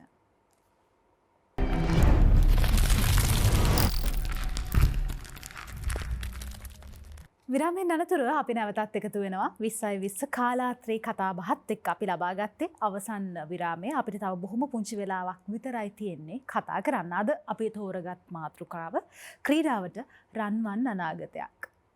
එල්ලාවල මහත්මයා e-sports ක්‍රීඩා පිළිබඳව ලෝකයේ අනිත් රටවල් නම් තමන්ගේ අවධානය යොමු කරලා තියෙනවා. ඒ වගේම අවබෝධයෙන් මේ පිළිබඳව කටයුතු කරනවා. හැබැයි අපේ රට නම් තාමත් මේ සම්බන්ධව ඉන්න පිටිපස්සේ. මම කියන්නේ එහෙම නෑ කියලා. අපේ රට ඉතාම හොඳ ආරම්භයක් ලබලා තියෙනවා. දැනට අවුරුදු 5කට වැඩි කාලයක සිට ශ්‍රී ලංකාව තුළ e-sports කියන දේ ප්‍රචලිත කරන්න ශ්‍රී ලංකා ටෙලිකොම් ආයතනය ඇතුළු බොහෝ ආයතන මේකට වැඩ කටයුතු කරගෙන යනවා. ඒකෙදී මේ e-sports කියන එකේ ඇයි වැදගත් කියන එක හිතුවොත් e-sports වල තියෙනවා ලෝකයේ මේ වෙනකොට ඩොලර් ට්‍රිලියන 3ක වගේ ආදායමක් ලැබිය හැකි ක්‍රීඩාවක් තමයි e-sports කියන්නේ. එතකොට e-sports කිව්වහම දැන් අර අපි කිව්වා ගෙදරට ගුණ වෙලා ඉන්න එහෙම ඒ ළමයින්ට මොකද වෙන්නේ? එතකොට එතන ඉන්නේ ළමයින්ට කරන්න පුළුවන් එකක්. ඒගාවට වයස්සෙන් මට්ටමින් වැඩි කාන්තා පිරිමි ભેදයක් නැතුව අපි හිතමු FIFA ලෝක මට්ටමේ ක්‍රීඩාවල් වලට සහභාගී වීමේ මානසිකත්වය ඒ ටික හදා ගන්න පුළුවන් e-sports හරහා. ඉතින් මේ e-sports කියන එකට අවශ්‍ය platforms ඒක ඕන අවශ්‍ය ක්‍රීඩා ඒ සියලු දේවල් ලංකාව තුල තියෙනවා. දැන් e-sports ගත්තාම ඔබතුමියට කියන්න පාසල් මට්ටමේ e-sports තරඟ තියෙනවා. විශ්වවිද්‍යාල මට්ටමේ e-sports තරඟ තියෙනවා. මර්කන්ටයිල් මට්ටමේ e-sports තරඟ තියෙනවා. ඊට විවෘත මට්ටමේ e-sports තරඟ. ගත්තාම මේ e-sports ජාලාවක් තියෙනවා. හැබැයි ඒක කොච්චර දුරට ප්‍රචලිත වෙලා තියෙනවද කියන එක තමයි ප්‍රශ්නේ තියෙන්නේ. එතකොට ලෝක මට්ටමත් එක්ක තරග කරනවා. ඉතින් මේකට අවශ්‍ය සියලුම සම්බන්ධතා පාසුකම් ඒ සියලු ටික ලංකාව තුළ ශ්‍රී ලංකා ටෙලිකොම් ඇතුළේ කණ්ඩායමට පුළුවන් ඒ පාසුකමත් සපයලා දෙන්න ඔය සියලුම දෙනාට. ඒ තුළ මේ e-sports කියන එක ලංකාවේ ඉකොනොමි එකට ලොකු කන්ට්‍රිබියුෂන් එකක් ගේන්න පුළුවන් එකක්. ඒ e-sports කියන්නේ එක පැත්තක්. එතකොට ඒක මම පොඩි තවක් දෙයක් කියන්න පුළුවන්. මේ දැන් ලේකම්තුමා බොහෝ දේවල් ටිකක් කිව්වා. මම හිතන්නේ ඇත්තටම හරිම සතුටු වෙනවා අපිට ඒත් එක රියැලිටි එකක් ඇත්තක් කරගන්න ලැබෙනවා නම් එයා හොඳයි කියලා. එතකොට ඒක කරන්න නම් අපිට ලංකාව තුල ක්‍රීඩාමය කියන්නේ ස්පෝර්ට්ස් ඉකෝසිස්ටම් එක කියන්නේ එකක් හැදෙන්න ඕන. ඒ ඉකෝසිස්ටම් එකේ ඔය කියන හැම දෙයක් දැන් අතර පෝෂජනක දේවල් ගැන අපි කතා කරා ක්‍රීඩකාවටද. හැබැයි බොහෝ දේවල් තියෙන අපි පිටරටින් ගේන ඒවා. හැබැයි ලංකාව තුල ඒවා ටෙස්ට් කරලා නැහැ. හැබැයි ලංකාව තුල සිගලෝ හොඳ දේවල් තියෙනවා. බැට් එකක් කිව්වොත් පිටරටින් ගේන. හොඳයි කිව්වොත් එතකොට ඒ අපිට මෙහි හදන බෝල මේ හදන ඇඳුම් ටික මෙහි හදන. මොකද ඒ ඔය කොස්ට් එක ගත්තොත් එම මිල ගත්තොත් ඉලා අධිකයි. ඒකට මාධ්‍ය ක්‍රීඩා මාධ්‍ය තුල තියෙන මුදල් වලින් කොටසක් ලංකාවට ගන්න පුළුවන් වුණොත් මේ කියන මේ ක්‍රීඩා එක තුල බොහෝ දේවල් කරන්න. ඉතින් ඒක හින්දා මම යෝජනා කරන්නේ අපිට පුළුවන් නම් ක්‍රීඩා සම්බන්ධ අනිත් දේවලුත් එක්ක බැඳුණු එතකොට මේ රටේ ක්‍රීඩාව දියුණු රටක නිරෝගී සම්පන්න ක්‍රීඩාවට දක්ෂ එපිෂන් කණ්ඩායමක් ඉන්න රටක ඒ ටික හැදුනහම අපිට මේ රට ගෙනියන්න පුළුවන් අර e-sports උත් ඔක්කොමත් එක්ක. එතකොට සියලුම දෙනා බද්ධ වෙලා තියෙනවා. මම එක උදාහරණයක් කියන්නම්. ওই විදිහට බද්ධ කරගන්න ගන්න එක තැනක් තමයි සමහර රටවල්. උදාහරණයක් ඇටියට සිංගප්පූරු වගේ රටවල්. ඒ රටවල් තුල සියලුම පුරවැසියන්ට ඒගොල්ලන්ට ඇවිදීම නැත්තම් දුවීම ස්ටෙප්ස් ගන්න දවසකට කිලෝමීටර් 10ක් හෝ 12ක් කරන්න ඒගොල්ලෝ මේ උද්‍යෝගමත් කරනවා. එහෙම කරොත් ඒ රජය විසින් යම්කිසි මුදලක් උන්ට ගෙවන තත්ත්වයට ඇවිල්ලා තියෙනවා. හැබැයි අද අපි රටේ ශ්‍රී ලංකාව ගත්තොත් අපි මීටර් 150 මීටර් 200 යන්නත් අපි වාහනයක් යනකම් බලා ඉඳලා ඒ වගේ කරන තැනකට ඉන්නවා. ඒ රටවල් තුල ඒ ඇවිදීම අනිවාර්යෙන් කළ යුතු වෙලා තියෙනවා. අපිට දැන් රාජකාරිය තුළ හරි වෙන දෙයක තුළ ඒ ඇවිදීම පුරුදු කරලා ඒ මානසිකත්වය හදලා ක්‍රීඩාශීලී මානසිකත්වය හදලා ඔය ඉකෝසිස්ටම් එක හැදුවොත් ඊගාට ස්පෝර්ට්ස් ඉකොනොමි එකක් අපිට හැදෙනවා. ස්පෝර්ට්ස් ඉකොනොමි එකේ ආර්ථිකයක් හැදෙනවා. ක්‍රීඩා ආර්ථිකය. ඒ ක්‍රීඩා ආර්ථිකය තුළ අනිවාර්යෙන් අර ලේකම්තුමා කියපු විදිහට මේ රට සංවර්ධනය කරන්න අවශ්‍ය ලොකු ධනයක්, ලොකු දෙයක්, මිනිස්සු සංවර්ධනය කරන්න අවශ්‍ය ලොකු දෙයක් අවසානයේදී සතුටින් ඉන්න, නිරෝගීව ඉන්න අපි ඔය හැමතිස්සෙම දකින්න GDP එකට එහා ගිය හැපි ඉන්ඩෙක්ස් එකක් තියෙන හොඳ මිනිස්සු ඉන්න, නිරෝගී මිනිස්සු ඉන්න. මේ මොකද අපි ක්‍රීඩා අමාත්‍යාංශය සහ ඒ එක්කලා තියෙන මේ ජාලයත් එක්ක රටම ගොඩ යන්න. මොකද ගත්තාම ලෝකේ තියෙනවා ස්පෝර්ට්ස් සිටිස්. ස්පෝර්ට්ස් සිටිස් වර්ගීකරණය කරලා තියෙනවා. ඒ දැන් අපේ කියන්නේ විශේෂයෙන් කොළඹ වගේ නුවර ගාල් ඔය වගේ තැන්වල අපිට ස්පෝර්ට්ස් සිටිස් හැටියට ඩෙවලොප් වෙන්න පුළුවන්. එතකොට ඒක ලෝකේ දැනටමත් කරගන්නවා. එහෙම ගත්තාම හොඳ ස්පෝර්ට්ස් බ්‍රෑන්ඩ්ස්, පර්සනල් බ්‍රෑන්ඩ් එකක් විතරයි ස්පෝර්ට්ස් බ්‍රෑන්ඩ් කීපයක් අපි හදාගත්තොත් අපේ ඔය දියුණු රටවල් වල තියෙන ලෝකෙ වැඩිම වුණොත් බ්‍රෑන්ඩ්ස් 5යි 6යි ඒ බ්‍රෑන්ඩ්ස් 5න් ලෝකෙම දිනලා රට ගොඩ යනවා. එහෙම ස්පෝර්ට්ස් බ්‍රෑන්ඩ්ස් ටිකක් අපිට හදාගත්තොත් ඔය e-sports ඔය කියන දේවලුත් එක්ක ඔය රන්වන් ක්‍රීඩාවට අනාගතයක් සමග රටට රන්වන් අනාගතයකුත් ක්‍රීඩාව තුළින් හදන්න පුළුවන් කියලා මම හිතනවා. හොඳයි ලේකම්තුමා මේ ක්‍රීඩා ආර්ථිකයක් ගැන අපි කතා කරා. ක්‍රීඩා ආර්ථිකයක් ගැන කතා කරද්දී මතක් වුණේ LPL එහෙමත් නැත්නම් ලංකා ප්‍රීමියර් ලීග් තරඟාවලිය සඳහා කටයුතු සූදානමින් පවතින බව අපි දැනගත්ත මේ මාධ්‍ය ඔස්සේ පහුගිය කාලවකවානුව තුළ. ඒත් එක්කම මේ ජාත්‍යන්තර ක්‍රීඩකයන් ලංකාවට පැමිණීම සහ මේ තුලින් ලංකාවට ලැබෙන විදේශ විනිමය ගැන බොහෝ දෙනෙක් කතා කරා. දැන් ලෝක වසංගත තත්ත්වය තුළ මේ සඳහාත් බාධා ඇති වෙලා තියෙනවද නැත්නම් LPL පැවැත්වෙනවද? ඒක හොඳ ප්‍රශ්නයක්. මම හිතන්නේ තව මට එකතු කරන්න කාරණා ටිකක් තියෙනවා. ඒකත් එක්කම ඔකට උත්තරයක් දෙන්න. දැන් උදාහරණයකට මට තව කියන්න ඕන එකක් තමයි දැන් ශ්‍රී ලංකා යුද හමුදාවත්, ගුවන් හමුදාවත්, නාවික හමුදාවත්, පොලිසියත් ඒ වගේම සිවිල් ආරක්ෂක බලකායත් අපි පාවිච්චි කරනවා ඉදිරියේදී. ඒ දැන්ටත් අපිත් එක්ක එකතාවය පළ කරලා තියෙනවා. ලංකාවේ තියෙන ඒගොල්ලන්ගේ ප්‍රාදේශීය සහ කඳවුරු ආශ්‍රිතව තියෙන සියලු පාසල් බද්ධ කරගෙන ඔවුන්ට අවශ්‍ය කරන තාක්ෂණය, පුහුණුව ඊළඟට ඔවුන් යම්සි විදිහට ආබාධවලට ලක් වුණොත් ඒ ආබාධ සඳහා වන ප්‍රතිකාර ක්‍රම සහ ඒ සේවාවන් සියල්ලම ලබා දීම සඳහා ඒක මම හිතන්නේ මේ වෙලාවේ ගෞරවයෙන් සිහිපත් කළ යුතුයි. මොකද කිසිදු අය කිරීමකින් තොරව රට වෙනුවෙන් ඔවුන් රට ආරක්ෂා කරගත්තා වගේම රට නැවතවතාවක් මේ අපිට පේනවා අපේ රට යන දිහා අන්නේ ඒ දිශාව වෙනස් කළ මේ රට නැවත අර මේ ශක්තිමත් රටක් කරන්න, ශක්තිමත් ජනතාව විසින් රටක් කරන්න උදව් කරනවා. ඒකත් මතක් කරනවා. ඒත් එක්කම ඔව් ඊයේ මම කතා කරා LPL ගැනත් අපේ ශ්‍රී ලංකා ක්‍රිකට් එක්ක මාතේ පොඩි සාකච්ඡාවක් තිබිච්චලා ඒගොල්ලෝ කිව්වේ නොවැම්බර් මාසේ 14 වගේ අපි අපේක්ෂා කරන ඔය තරඟාවලිය කවුරුත් බලාපොරොත්තු වෙන පැවැත්වෙන. හැබැයි එකම දේ තියෙනවා අපිට සීමාවල් තියෙනවා ක්‍රීඩාව කරන අතරතුර ක්‍රීඩාව නැරඹීම සඳහා. හැබැයි මට ඒ ඇත්ත කතා කරාම දැනගන්න ලැබිච්ච දේ තමයි දැන්ට IPL යනවා. ඒතර IPL වල මාධ්‍ය විකාශයන් සඳහා ලැබිලා තියෙන මිල ගණන් එහෙම බැලුවොත් එහෙම වෙන වර්ෂවලට වඩා දැවැන්ත මිලක් ලැබිලා තියෙනවා කියන එක. ඒ නිසා මේ අවුරුද්දේදී අපේ අපේක්ෂාව තියෙන අපි LPL කියන එක අලුතෙන් පටන් ගන්න ඒක අලුත් බ්‍රෑන්ඩ් එකක් වෙයි අර කිව්වා වගේ.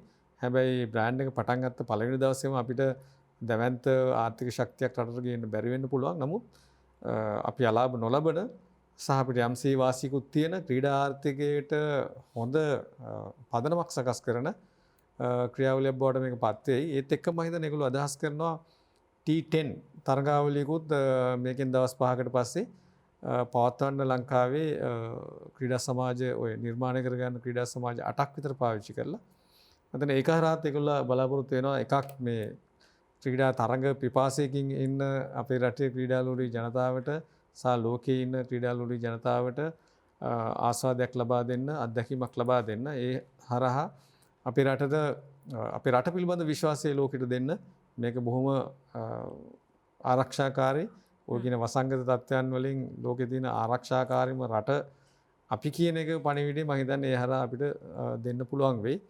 ඉතින් ඒත් එක්ක මම හිතන්නේ අපි බලාපොරොත්තු වෙනවා ක්‍රීඩා ආර්ථිකයක් කියලා කියනකොට ක්‍රීඩකයෙක් කියලා කියන්නේ වෘත්තිකයෙක් බවට පත් කරන එක. කියන්නේ ඔහු නිකන් ඔය කොහේ හරි මොනවා හරි කරන දුවල පයින් කෙනෙක් විතරක් නෙවෙයි. ඔහු වෘත්තිකයෙක්. ඒතර ඔහු ඒ ක්‍රීඩාවේ යෙදීමම ඔහුගේ එක්තරා විදිහක ආදායම් මාර්ගයක්. ඒ ආදායම් මාර්ගයේ ක්‍රීඩාවේ යෙදලා ජයග්‍රහණ ලැබීම තුලින් විතරක්ම නෙවෙයි ඔහුට ලබන්න පුළුවන්. ක්‍රීඩාවත් එක්ක බද්ධ වෙච්ච ඕන තරම් ව්‍යාපාර ආයෝජන කරන්න අවස්ථාවක් තියෙනවා. ඒ වගේම අපි බලාපොරොත්තු වෙන දැන් අපේ මම දැන් මගේ කාර්යාලයේ තියෙන රේස් කෝස් එකේ තියෙන්නේ රේස් කෝස් එක හැන්දෑවේ 6 මාරේකට පාළු සුභාගට ගිහිල්ලා තියෙනවා. ඉතින් ඒක නිසා මේ සම්පත් අපි නැවත ක්‍රියාකාරී තත්ත්වයට පත් කළ යුතුයි. ඒක නිසා ඉස්සරහට මේ සංස්කෘතිය අපි හදන්න බලාපොරොත්තු වෙනවා. ඒ වගේම ආකේඩ් එක පාවිච්චි කරලා ඉස්සරහට අපි මාසෙකට සැරයක් අපේ තරුණ අයගේ නිෂ්පාදන ඒ වගේ දේවල් ගෙනල්ලා ඒකට සංගීතය සහ අනිකුත් දේවල් සම්බන්ධ කරලා නැවතත් අපේ රටේ ජනතාවත් එක්ක අවශ්‍යතාවයන්ට ගැළපෙන ආකාරයේ තැන් බවට මේවා නැවත පරිවර්තනය කර ගැනීම සඳහා වන වැඩපිළිවෙලුත් සකස් වෙමින් යනවා. හොඳයි. හිතවතුනි අපි 2020 කාලාත්‍රයේ කතා බහ තුලින් සමගෙන යන්න හදන්නේ. අද අපි කතා කරේ ක්‍රීඩාවේ රන්වන් අනාගතය පිළිබඳව. අවසන් වශයෙන් ඔබතුමා පුහුණුකරුවෙක්, ඒ වගේම ක්‍රීඩාත් එක්ක ඉන්න කෙනෙක්, ක්‍රීඩාලෝලියෙක්. ඒ නිසා අපිට කියන්න රන්වන් අනාගතයක් ක්‍රීඩාවට හදන්න බොහෝ යෝජනා අපි ඉදිරිපත් කළා. අපිට ඕනේ ක්‍රීඩාවට ආදරය කරන පුද්ගලයන් විදිහට ක්‍රීඩා තරඟ පාලක මණ්ඩල අතරින් එළියට ගිහිල්ලා ක්‍රීඩාංගණවල දකින්න. අපිට ඕනේ කවුරු මොනවා කිව්වත් ජාත්‍යන්තර තරඟවල පදක්කම් ලයිස්තුවේ අපේ නමත් ඉස්සරහට අරගෙන යන්න. 96 අපේ කණ්ඩායම ලෝක කුසලානේ දිනාගද්දි හිතට දැනුණු ඒ 아무තු හැඟීම ආයෙත් අපේ කරගන්න. සුසන්තිකා දුවනකොට ඒ දැනුණු ප්‍රීතිය ආයෙත් විඳින්න. මේ ටික කරගන්න හොඳ ක්‍රීඩකයෝ හදන්න ඕනේ. එහෙම ක්‍රීඩකයෝ හදන්න, එහෙම පුහුණුකරුවෝ හදන්න, එහෙම ක්‍රීඩාවට රන්වන් අනාගතයක් තියෙන රටක් තැනක් හදන්න අපි මොනවද කරන්න ඕනේ? මම හිතන්නේ ඔබ කිව්වාගේ දැන් 96 ලෝක උසලානේ දිනද්දී ලාහෝර් ක්‍රීඩාංගණේ මාධ්‍ය කුටියේ මම හිටියා. අපි ලංකාවෙම මාධ්‍ය විදිය 3 දෙනා හිටියේ ඒ අවස්ථාවේදී. ඒ දැනෙච්ච හැඟීම සතුට කියන්නේ එතන හිටපු අපි ජයග්‍රහණය කරපුලා හිටපු සියල්ලම ඇවිල්ලා අපිව බදාගත්තා. එහෙම හැඟීමක් එතකොට ඇති වුණා. නමුත් ඒ හැඟීම වර්ධනය වෙනවා කියන්නේ හැම කෙනෙක්ගෙම අපි ඒ වගේ අවස්ථාවකට යන්න ක්‍රිකට් වලින් විතර නෙවෙයි හැම ක්‍රීඩාවකම යන්න ඒ හැඟීම මුළු රටටම ගන්න පුළුවන් තත්වයක් ඉදිරියේදී හදාගන්න මේ ක්‍රමය තුලින් මම හිතනවා ප්‍රාර්ථනා කරනවා ලැබෙයි කියලා. නමුත් යටිතල පාසුකම් දියුණු වෙනවා වගේම අපි පෞගේ කාලේ දැක්කා දැන් අපි කුඩා කාලේ එහෙම නැත්නම් ටිකක් වැඩිමල් වෙනකොටත් අපි දකිනවා හැම පාරකම හැම ඉඩක් තියෙන හැම තැනකම මේ පොල් පිටක් ඉඳලා ක්‍රිකට් ගහන ළමයි. ඉස්කෝලේ උදේ පිට්ටනියේ ආපු ගමන් මේ ඩෙස්ක් මේ තමන්ගේ සූට් කේස් එක තියලා ක්‍රිකට් ගහනවා ටෙනිස් බෝල්. අද එහෙම දකින්නේ නැහැ. අද අඩු වෙලා තියෙන්නේ ඒක. අපි දකින්නේ නැහැ මේ නෙට් එකක් දාගෙන පුළුවන් ඉඩක වොලිබෝල් ගහනවා. ඒක කෝට් එකක් තියෙනවා නම් විතරයි. නමුත් ඒ තත්ත්වයක් ඇති වෙන්න ඕනේ. මොකද පුළුවන් තරම් බිම් මට්ටමේදී ක්‍රීඩාවට ළමයි යොමු වෙන්න ක්‍රමවේදයක් ඉදිරියේදී හැදෙන්න ඕනේ. එතකොට තමයි එතනින් පටන් අරගෙන අපි මේ උනන්දුව ඉදිරියට ගෙනියන්න පුළුවන්.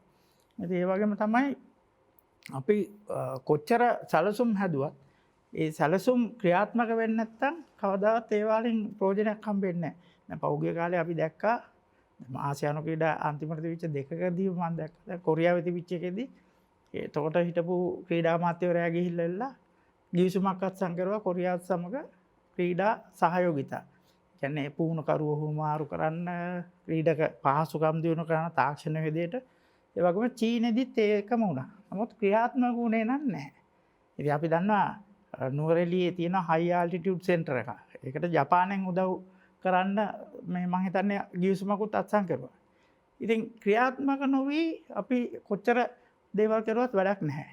මම හිතන්නේ ක්‍රියාවට නම් වුණ ඇමතිවරයෙක් ලැබුණයි කියලා හිතන්න පුළුවන් වුණොත් මම හිතන්නේ ලංකාවේ ක්‍රීඩාවට ඉදිරියේදී හොඳක් වෙයි.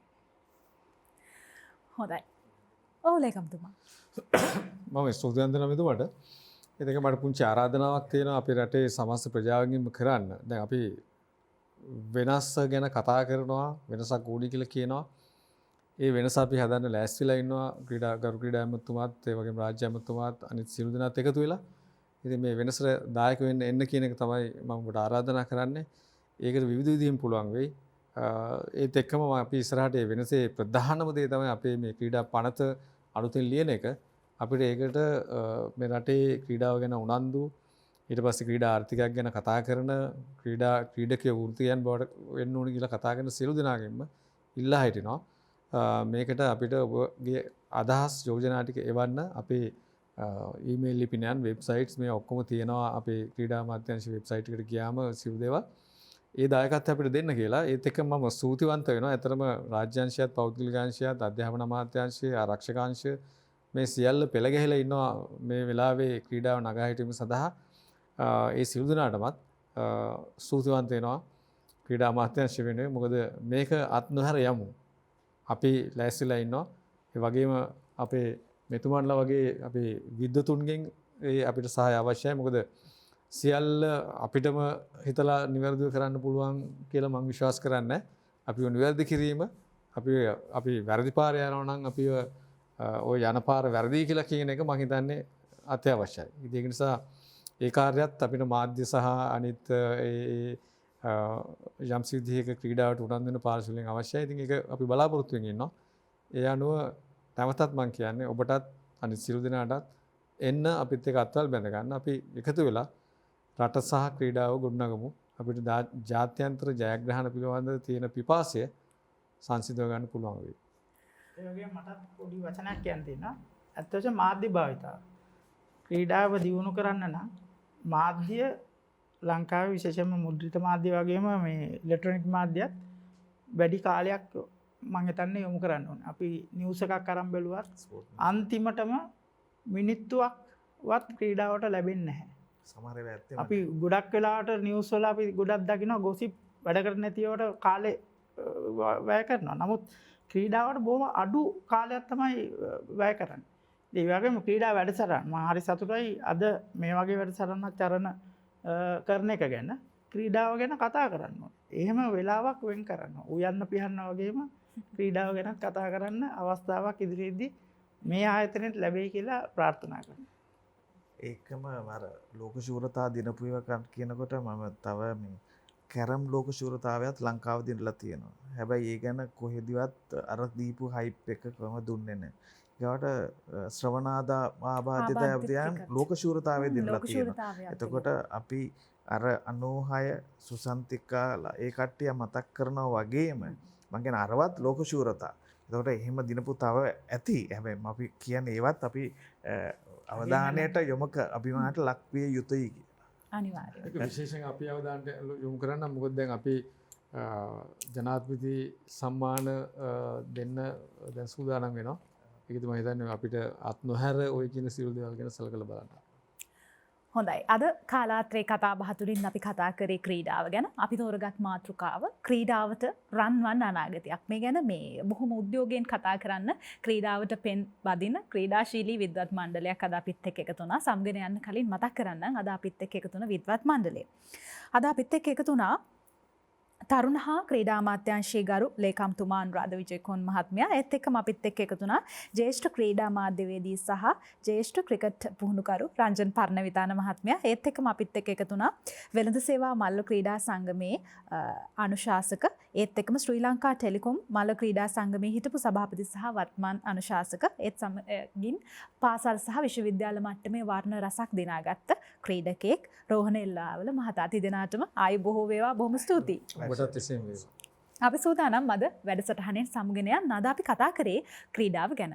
මේ යුරෝපයේ බොහොම ප්‍රසිද්ධ කතාවක් තියෙනවා හිතවතුනි, කෙනෙක් ජීවත් වෙන්න ඕනේ ක්‍රීඩකෙක් වගේ කියලා. ඔබ දැකලා ඇතිනේ ක්‍රීඩා තරඟ නරඹද්දී නරඹන පිරිස කොච්චර කෑ ගහනවද?